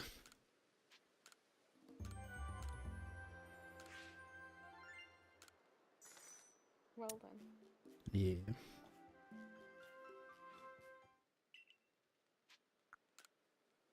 And then the only other one that I can remember just right now, because yeah, it is a little bit late. The only one I can think of off the top of my head, I can't talk about until we do a trial. Because I'm probably not going to be conscious much longer. that's fair. I mean, I slept until like, I think I slept until you started your stream. So. I usually sleep 10 to 12 hours. So. See, I don't know what sleep is. I just get a lot of it, and I just don't question it. I really want to find just one more unique shiny that I don't have, and I can get off the stream. But my list is like... my list is getting smaller and smaller. It's just hard to figure out like what else I can get right now. Like just read off the list, shall we? I need a shiny Rowlet. Have its entire evolutionary line. Just don't have the base form. However, I will always treasure my original Rowlet, Defax. Specifically because every time he attacked, it looked like he was reading a book. It was gonna hit you with some facts of life. It was the greatest animation. I need to get the entire Cyndaquil line, which that one's not hard. It's just annoying. Hi, Evie. I need an Oshawott. I need a Staravia because I accidentally evolved all my Staravia into Staraptors. So now I have like 6 shiny Staraptors. I need a Silcoon. So in this game, when you get them to the level they need to evolve, you actually have to click on them and tell them to evolve. They don't just automatically do it. And I stopped paying attention early on into my shiny hunting endeavors, and I may have just kept telling the Staravias to evolve. Only for somebody to remind me later, hey, don't you need a shiny Staravia? So I've done that quite a bit. I also need a shiny Silcoon because I got everything else, and a shiny Wurmple scares me because it could be a Cascoon or a Silcoon. I need Eevee, Vaporeon, which I do have some fun facts about Vaporeon if the class wants to know. Nope. We're not going down that road. Aw, it's my favorite. The Rule 34 artist got my paycheck. No. Do we need to talk about the terrible idea for a thumbnail that I had for the Pokemon games?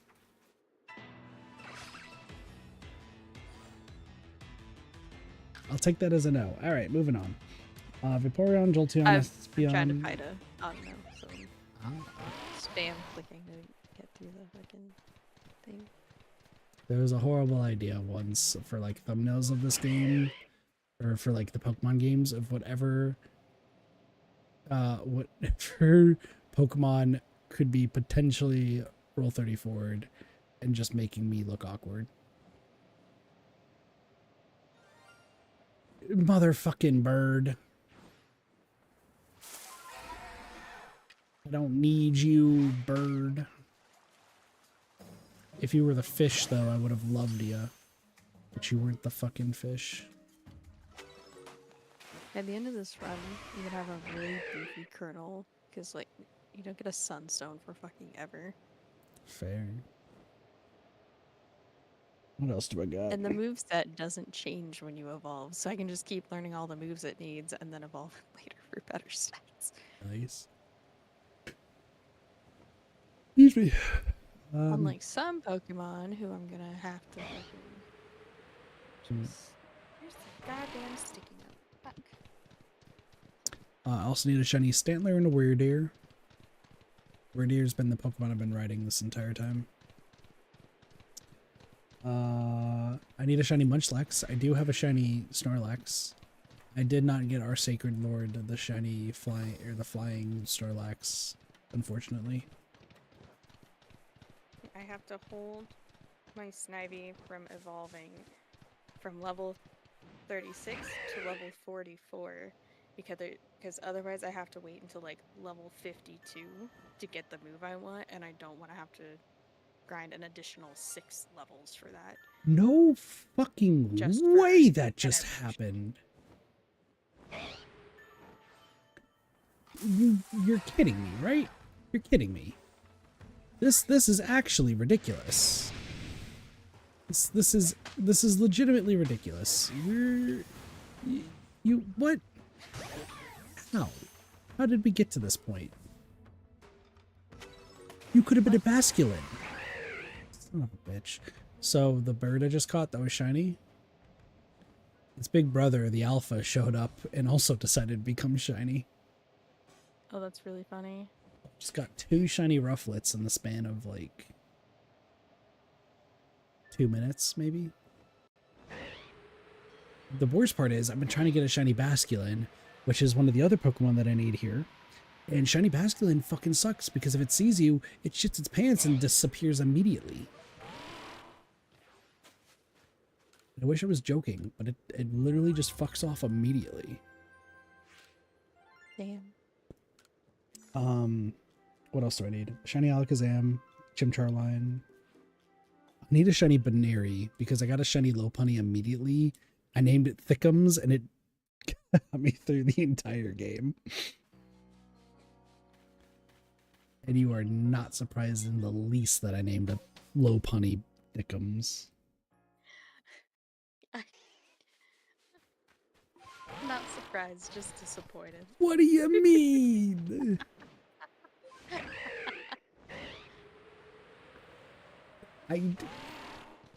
What can I say? Thick thighs save lives, and you know, Lopunny's got the thick.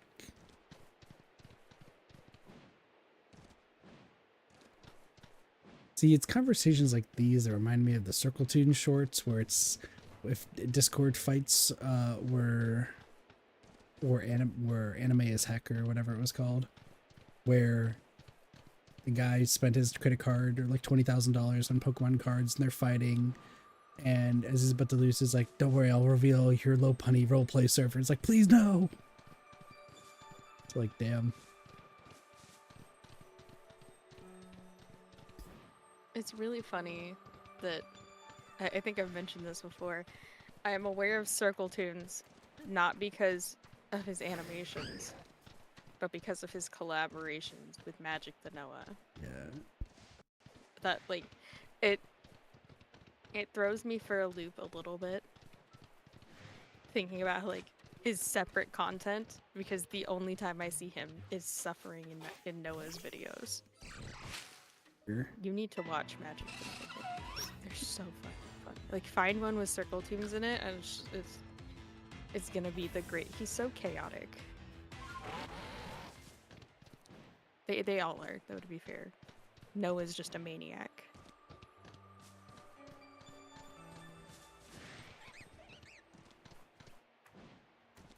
He also draws bad versions of Pokemon sometimes. He has like some just sitting around, and it's really great.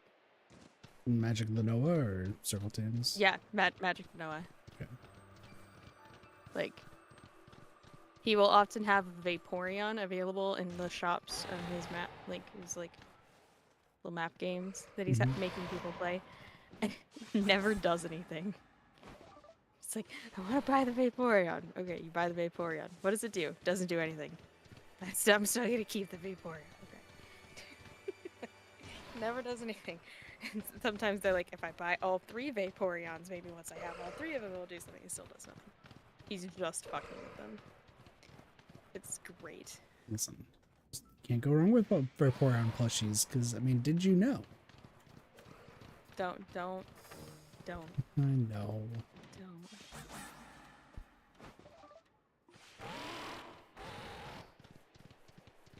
Might be my stream, but I at least still have some standards. Not really. Standards to not commit to the gross guy statistic. Like, this is... ugh. It is gross knowing that people, like, thought about that. Like, well, no. I mean, No. if you think Vaporeon's bad, Typhlosion. Ooh-wee. As I have recently been gifted a game where you can literally date your front door. No, I've seen that. Don't date the dishwasher. It's a bad idea. Yeah, there's, you know about the Typhlosion thing? No, and I don't know that I want to. As we're talking about it anyway. So there was a Nintendo leak, like kind of like every 2 years. I feel like there's like a Nintendo leak where they just reveal a whole bunch of information and such. And there was one, I think the most recent one was all about Pokemon for the most part. So it was like talking about like just a bunch of different things and like Pokedex entries and such, I believe. I think like mechanics of games. People are getting a better idea of things. But then one,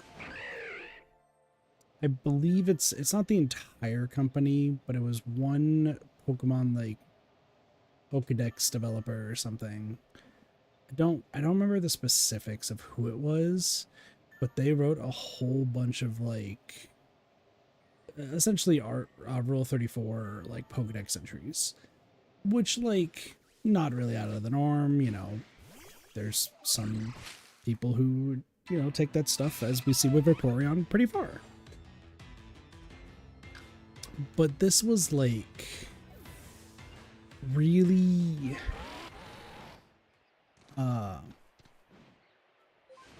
really detailed and graphic stuff that was like talked about in like these like entries. I think it was actually a full-on fanfic or something like that, but like based around like a Pokedex entry. That, yeah, no, that like there's some like where like Rule 34 artists and like creators are just like, oh, you know, good shit. But even they were like, no, you went really no. And Typhlosion was like the big one from that, to where people were like, I don't think I ever want to use Typhlosion ever again. I don't even think I even want to see a Typhlosion. Yeah, I think I avoided any of that because at the time I had like recently been trying to increase the level combat power of my shiny Typhlosion, and I was like, you know, I don't think I need that. Yeah, that's fair. Well, speaking of Typhlosion, I guess I'm gonna go get some Cyndaquil. There's Seriously, am I all not of that, getting... and that's the reason I had like a bunch of shinies of them. I'm running low on the guava berries here. Alright. You know what? I can go to Unknown first. I'm not trying to get every single letter of Unknown, but like... That'd be funny if I did. But anywho. Yeah, no, there's a whole bunch of stuff about that. I think there's other Pokemon that were involved.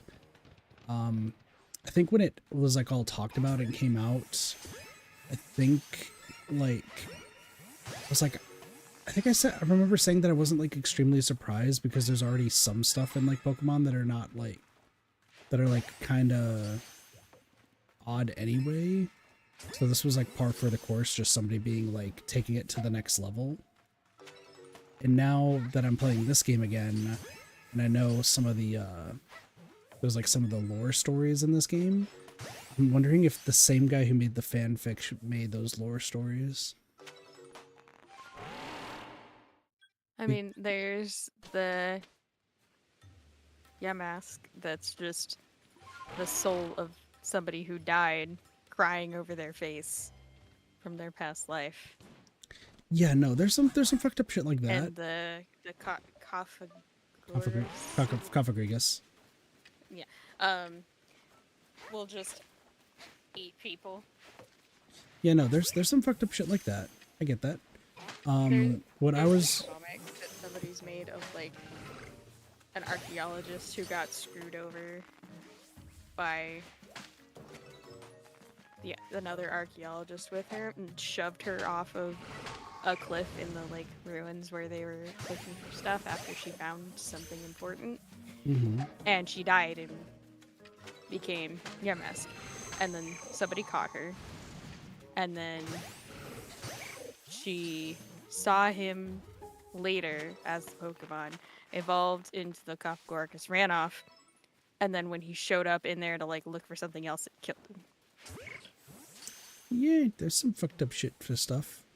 The one I was referring to in this game is it's a story by an English guy who moved to Japan about the water maiden who like saved him and he confessed love to her. And then she said that he couldn't love anyone else or couldn't reveal his love to her or something like that. It's been a while since I've read it. And then he marries another girl, has like 7 or 8 children with her, and then reveals that he still loved the water maiden and then the woman turns out to be the water maiden and leaves him with the kids. That's fucked up. Yeah, I don't remember what like the specific version of it was. The reason I bring it up is because in this game, in actually Pokemon Legends Arceus, there is another story you can read where it's the same exact story except it's a guy falling in love with a Frostlass and having kids with the Frostlass. Ew. That's really gross. Yep. So, like, remembering, like, the whole, like, Typhlosion thing, I'm wondering if the same guy who wrote all that decided, like, to put that in this game.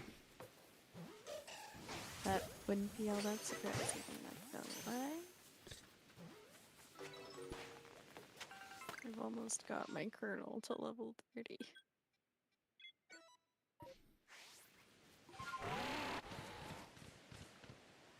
I think after this whole run around, I might just call it here.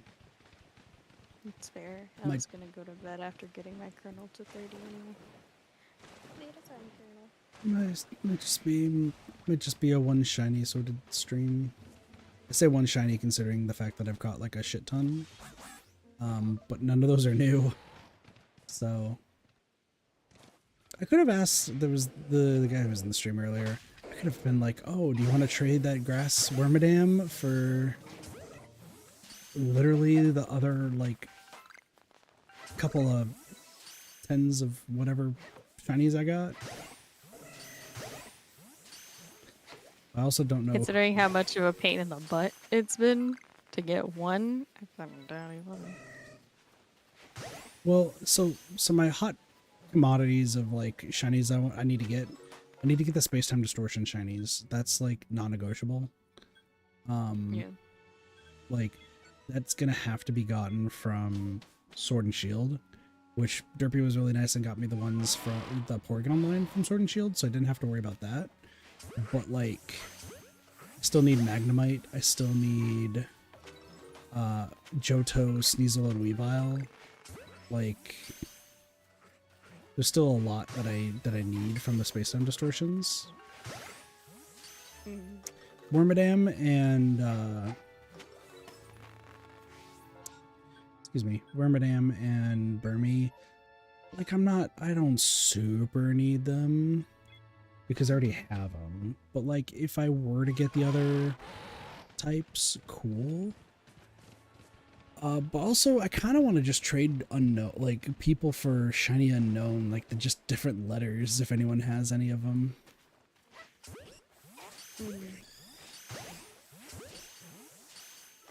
Like that's something else that I'm like, I don't want to get.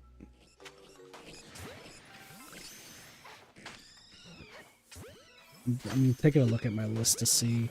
There's also like, I can't really do anything about the shiny legendaries because you can't get them in this game. All legendaries are shiny locked. And that's lame. But I mean, I don't particularly mind it. Stunky, I don't have you, do I?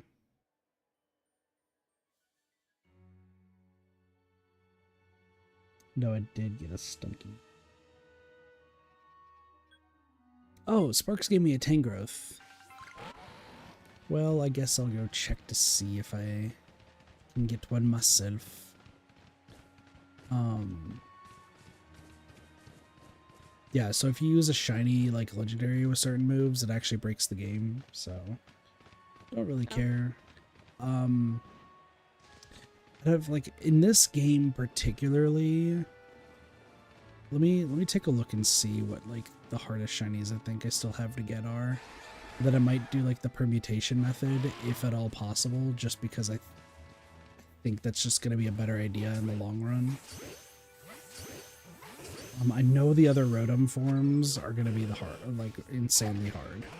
Because that just involves me getting a Rotom and then hoping for the fucking best.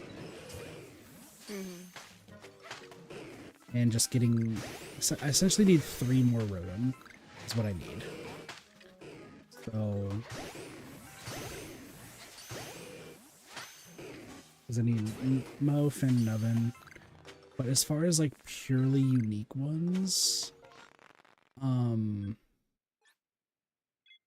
just taking a look. I do need Stunky. I'm an idiot. Alright, well, that's fine. I think Basculin and Finneon are probably the 2 hardest. Yeah, I think not including the space-time distortion ones that I'm just relying on other people to help me get. I truly think that Basculin line and the Finneon line is going to be the hardest because they're fish. And those fish tend to run away, like, pretty easily. So, I just gotta be, like, really observant. And the worst thing is, apparently there's 3 different types of Basculegion in this game.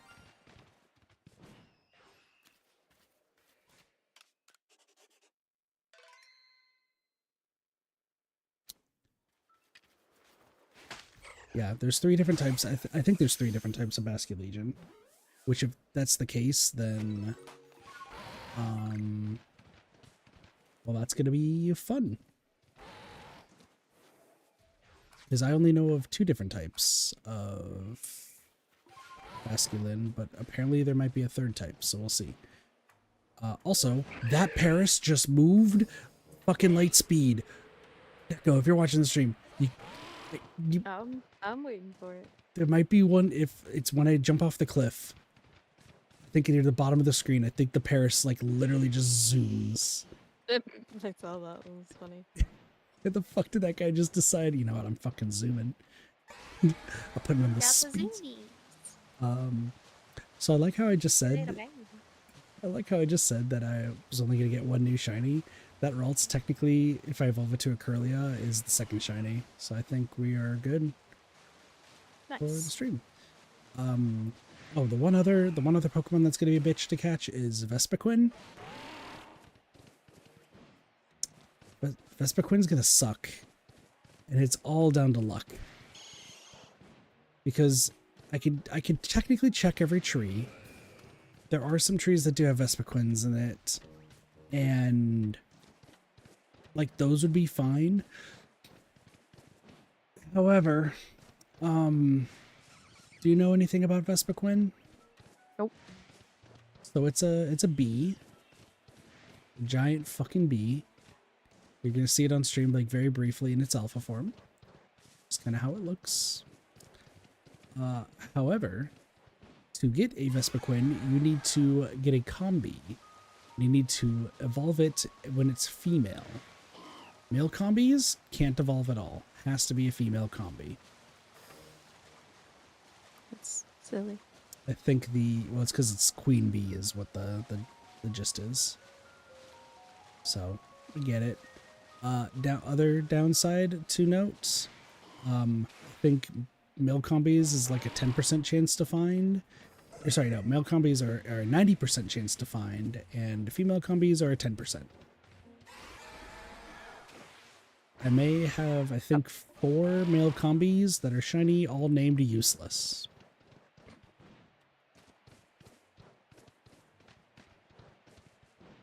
So, yeah. That one's gonna be another one that... Should have named them Incel. That would have been funny. Sorry, what? Name them Incel because they're gonna be stuck in the box, never to, go out and do anything ever again. Be stuck inside forever. That's like me. Nah. You have friends. I got very few friends that I treasure unconditionally, even though I'm pretty sure I'm an asshole to all of them. You are not. Yes, I am. Denied. I thought I realized I recognized that you said denied. My brain auto-corrected that to goodbye. And I was like, damn, wow, that was extremely fast. That was the fucking world record of I'm an asshole. All right, peace, goodbye. See you later. That would have been really funny. Just fucking dips. Oh, I would have been heartbroken in like 2 different ways. See, things I would leave, wait 2 seconds, and then rejoin. I would have If I did fucking something that like you're not getting rid of me that stream easily, fuck out. stream just stops. Camera goes You up. wouldn't have had enough time to react. It would literally be like 2 seconds. You'd be like, "What? Huh?" Like by the time you registered the Discord disconnect noise, I already would have been back. I have the noises disabled, so Yeah, so you probably wouldn't even notice that I actually left. It's just funny. look at all the shinies I got. Yeah, look at this one's name's useless. Fucking useless. And thickums. We love thickums. Say what you will about the name and terrible stuff, I guess. Sure. This Pokemon single-handedly saved me through this game. So like hell yeah. Also, I wanted to name all of the Hapaneli and Chansey line Blossie. Might still do that. Ralts, I can get the Curlia. I hate the fact that Teddy Ursa and her string turn bright fucking green. It seems like such a weird decision. It's so strange that some shinies get like a complete color overhaul, and then some of them it's just like Yeah, the look at barest of change, and you can't really tell. yeah, let's look at the shiny Gengar. He looks shiny, right? He looks completely shiny. I can tell. There's another one. Porygon, though, I gotta say, like, this one's cool. This one's so cool.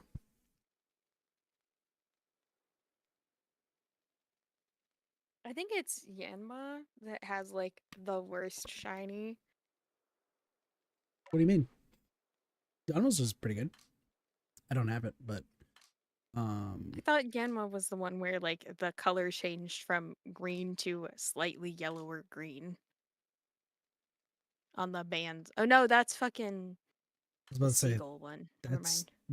that's They both have wings. that's Wingull and Pelipper. Yeah, I was gonna say because Wingull. Yanma They turns both have wings. They're Yanma both the turns same blue. shape. I mean, I guess sure. Yeah, no, Yanma turns blue. Yeah, Wingull. That's the one that has the shittiest shiny. Yeah. To be fair, like I have the shiny Typhlosion. I don't really know what's different about it. Um, Its belly is yellower and the body itself well, is. this is Hisuian one, so Oh. it looks different than yeah. There's different variants of that one. I mean, Burmy and Wormadam, they just look blue in the inside. I know Snorlax is a notoriously bad one too. Like, yeah, dude, that's it's definitely a shiny Snorlax. I think it's just a darker blue, what it is. Mm-hmm. Yeah. Aberline's pretty good. So this, yeah, the Baneri line's the pink. I do like Psyduck being just straight blue, and Magikarp being gold. Love the fact that I got this red Gyarados completely by accident. Always a good one. How do you accidentally get a red Gyarados? So in this game, there's some Pokemon that fly around like really high in the sky. And what you're supposed to do is there's specific balls called jet balls, wind balls, I think, that are light enough to where you can throw them into the air to catch the flying Pokemon. Mm-hmm. But I just started the game and heard a shiny. Didn't realize that anything could fly. Had like maybe like 40 regular Pokeballs until I looked up and saw the flying Gyarados that's just bright red. And I had no idea how to catch it. Because like I didn't know that those balls existed. So I figured there must have been like a way to like drag it down towards me, but couldn't figure it out. So I literally spent, I think we spent an hour. It's either the first or like second stream of this game. I think I spent like an hour just standing on like different hilltops trying to figure out where I could stand to maybe get it. And I found just the one spot that like maybe a few pixels as long as you time it correctly. We did get it. That's really funny. Yeah, no, it was one of the crazier times to be sure. Yeah, no, there's like I'm glad I've caught like a whole bunch of them. Derpy got fucking floored by how Ninetales looks. Like, this looks so cool. Gotta be one of my favorites. When you see it. Yeah. There. It does But, look cool. but then we have I have all of all my the Ninetales in fucking Pokemon Go. yeah. Look at all the my. Ninetales is fucking wacky. Also, don't mind my entire line of fucking. Look at these Staraptors. You got 7 of them. You got some Golems here, Gravelers, another Graveler right here, another combi that's useless, another Golem. That guy's an alpha. Another Graveler. Like, there's some of these. Also, a lot of Driftblooms and Drifloons. But no one can take Strickland away from me. And if you understand the reference, that's good because I didn't until I had to look it up again. No idea. It's King of the Hill. Oh. Strickland gas, I believe is what it is. Propane, sorry, Strickland propane. Look at all these Pokemon I've caught. Look at this Graveler that is just gonna go into the extras pile. I do want to trade these for like to other people just to see if I can get some extra shinies to make this like a little bit of a faster process. Mm-hmm. But it is what it is. I'm sure there's a group somewhere you could. There are, but like I don't want to just like go to the group. I'd rather people just come here and be like, "Hey, yo, want to trade?" And I'll be like, "Bucko, trading buddies." Also, my double fucking Rowlets. That was crazy when this happened. You could put the trade tag on the stream when you're playing Pokemon and see if that gets people to come in specifically for trading. That's a good Never know. point. Good point indeed. Let me see if I I can. need to revamp my tags, but I don't really know what would be good. See if this world's can evolve. Got an idea for a new move? You're not gonna evolve, you son of a bitch. Hello, friend. I caught 50 Pokemon. It's crazy. I need to play Killer over the weekend too. In the event. I should probably do that too.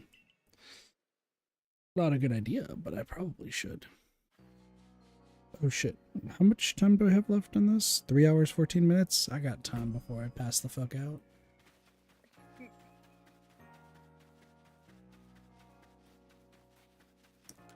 Hello, friend. Do you have a guava berries? No? Get fucking fucked. Do you have a guava berries? No, I don't want the honey cakes. What are you doing tomorrow afternoon? Nothing. I pretty much play things day by day. What's up? We could just chill and run Killer at the same time so that We both It's don't lose not our so- sanity.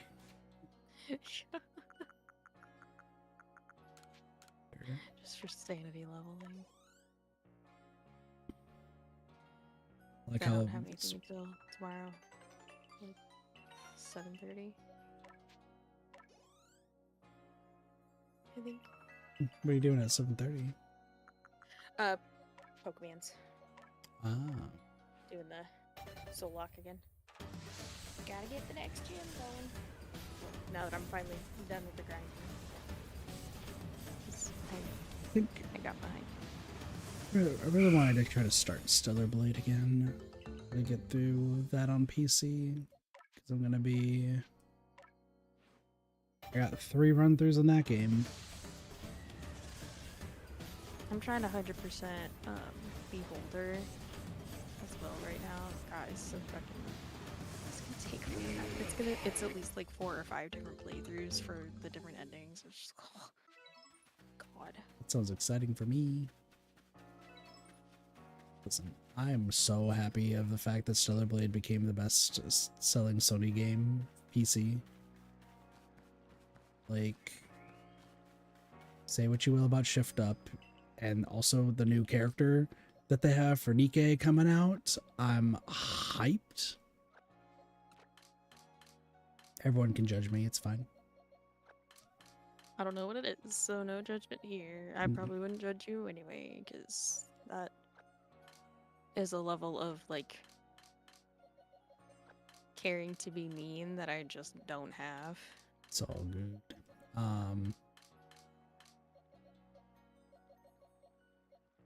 Oh, I do have a shiny just fucking male Burmy. That's funny. I didn't even realize. Huh. Cool. That's why sometimes when people are like roll rude in chat or in endgame chat or postgame chat, I'm just like, why? And that's always me. They're like, oh my gosh, you're so bad. Like, no, I'm just confused. Oh, I just use that all the time. No, Nikke, I gotta read through the Stellar Blade story for Nikke because I skipped through all of it. I need to see what happens. So I'll probably do that tomorrow. But You no, just need one more Audino. there's It's so close. they just revealed the next because they're rerunning the Nier Automata event starting next week. So people are excited for that, and then they just revealed the next new Nikke. Her name is Sora, and she's the Over Horizon Squad, which is an airplane unit. And we have never seen any airplanes or any sort of flight in game. Neat. So I'm super excited. Hey, wrestling grass game. Fuck, finally. The fact that they're still coming up with Nikkei's is pretty cool though. Yeah. But because I've been holding off on streaming Stellar Blade because I'm waiting for the mods to come out for the like Nikkei based characters, because I think that would be like really, really cool. Because they only have they only have 6 outfits from Nikkei in the game. It's made by the same developers,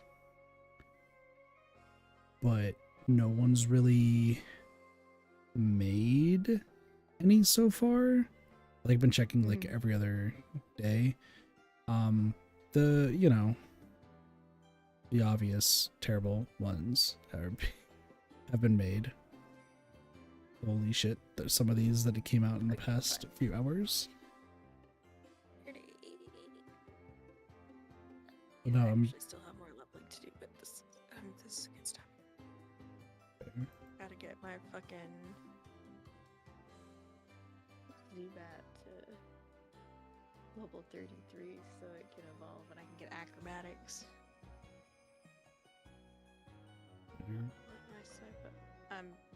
My side up can stay at level 28. It's fine. I'm not even gonna be using it in the gym anyway.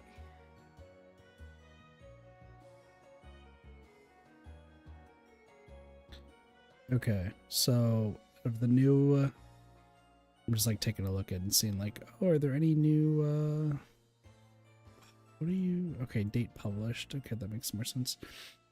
The new, like outfits, I'm just taking a look. I'm like, okay, there's the usual like terrible ones. One person put in Satsuki Kyuyun from Kill la Kill, so like, somebody was going hard on that. There's a lot of near outfits. Seriously, there's like nothing Nikkei was, which is so weird to me.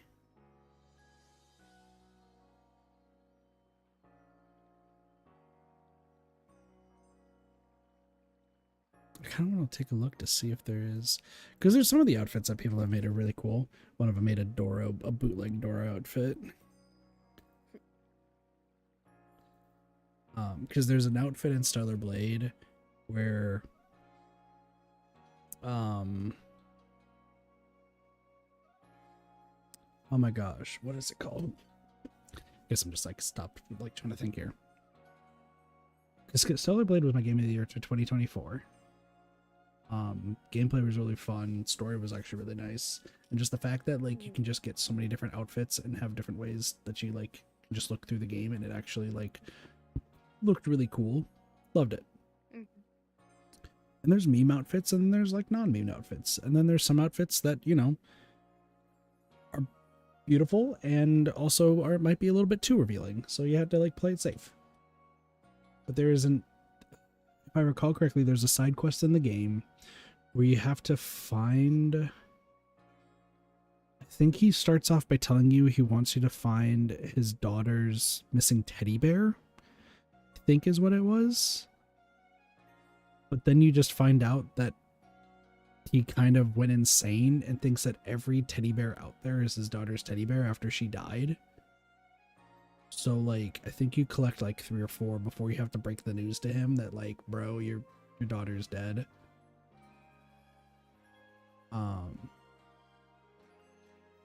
Like you have to face the music, and then I think you get another teddy bear. I remember there's like a lot of like something to do with teddy bears, and I know at the very end of that quest he leaves you a note saying that like he always knew, but just wanted to have the teddy bears to fill a hole in his heart. He did something, I don't think it was like super sad, but I think he like went somewhere and then left you an outfit, and the outfit's just a giant stuffed teddy bear outfit. You can just run through the entire game just dressed as a giant fucking teddy bear.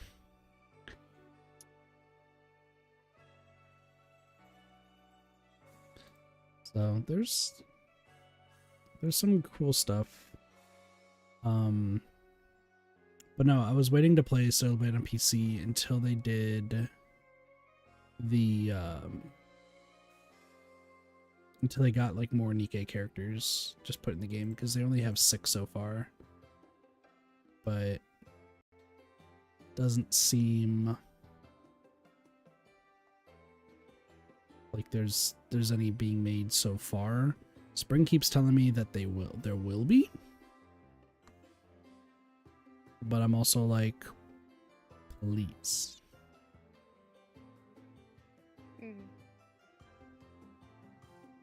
But I'm also just biased, so you know, like. Because what was I saying? I was saying like, there's like 4 or 5 characters outfits that I was like, please put them in the game because that'd be great. But I might just wait until, like, I might just do a first playthrough with just what some of the mods are right now, and then second playthrough there might be Nikke ones out. So just do that then.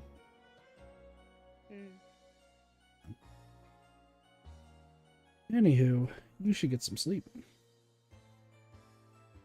Yeah, I got the bulk of the Pokemon's grinding done that I wanted to do, and it is 7 a.m. I'm gonna lay the fuck down. And we'll play Killer Things tomorrow, because I need fucking pips and blood points.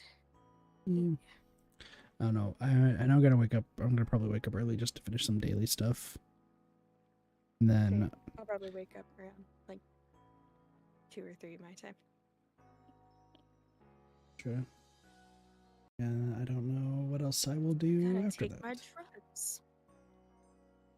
For those who don't understand the joke, it is a medication that I am given for my insomnia. But I call it drugs because it's funny. Well, Keeps me entertained. Thank you I'm for on, like, joining, Neko. 5 different medications. There. Thank you for joining. Thanks for having me. Always a pleasure. We gotta play more games. Such where I'm not an asshole. We'll figure it out. Play games where I'm not just exhausted all the time.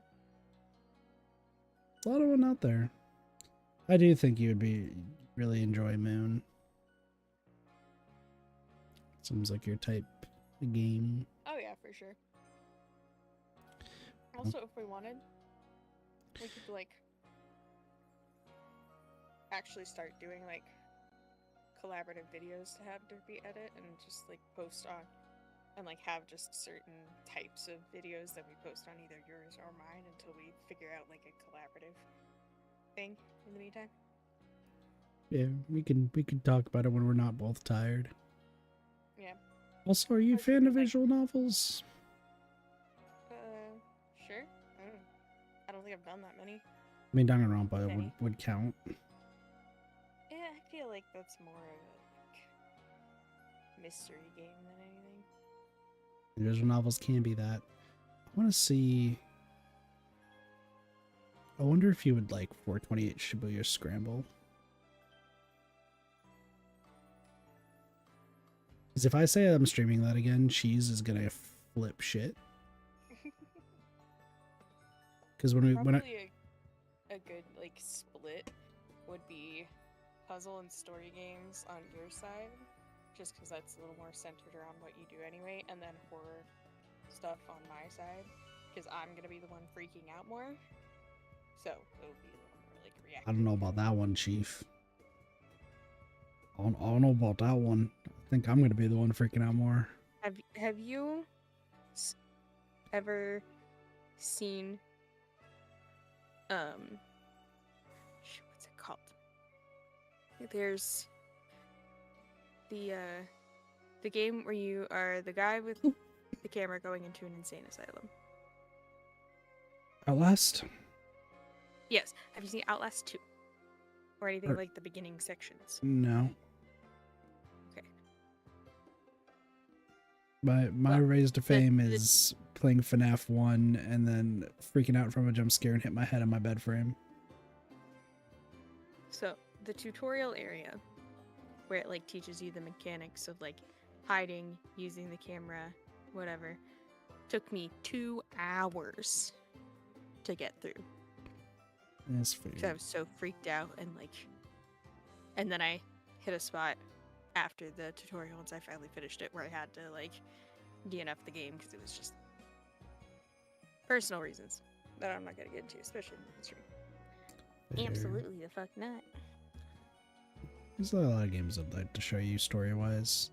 I think, yeah, horror would be. I'm pretty scared when it comes to horror, but I know good. I need to finish the Birth Me Code series. That would actually be a.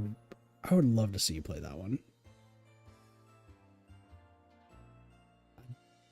We'll figure it I out. still- We could also do an every other game Yeah. type of thing. I don't know that Derpy, because I don't think Derpy would want to edit the same content twice, making it just heavy on your perspective or heavy on my perspective. Eh. So We'll figure it out. but I'm sure he'd have fun doing a back and forth of especially if it's a co-op, co-op games. Mhm. There would be a lot of fun stuff he could do with that. So You'll talk it although out. I'm sure there'll be a lot of single player games where it's just gonna be a bunch of nonsense. We'll talk about it later, but you get some sleep. Have a good night. Good night and good night, chat. We'll see y'all later. Good night, kids chat.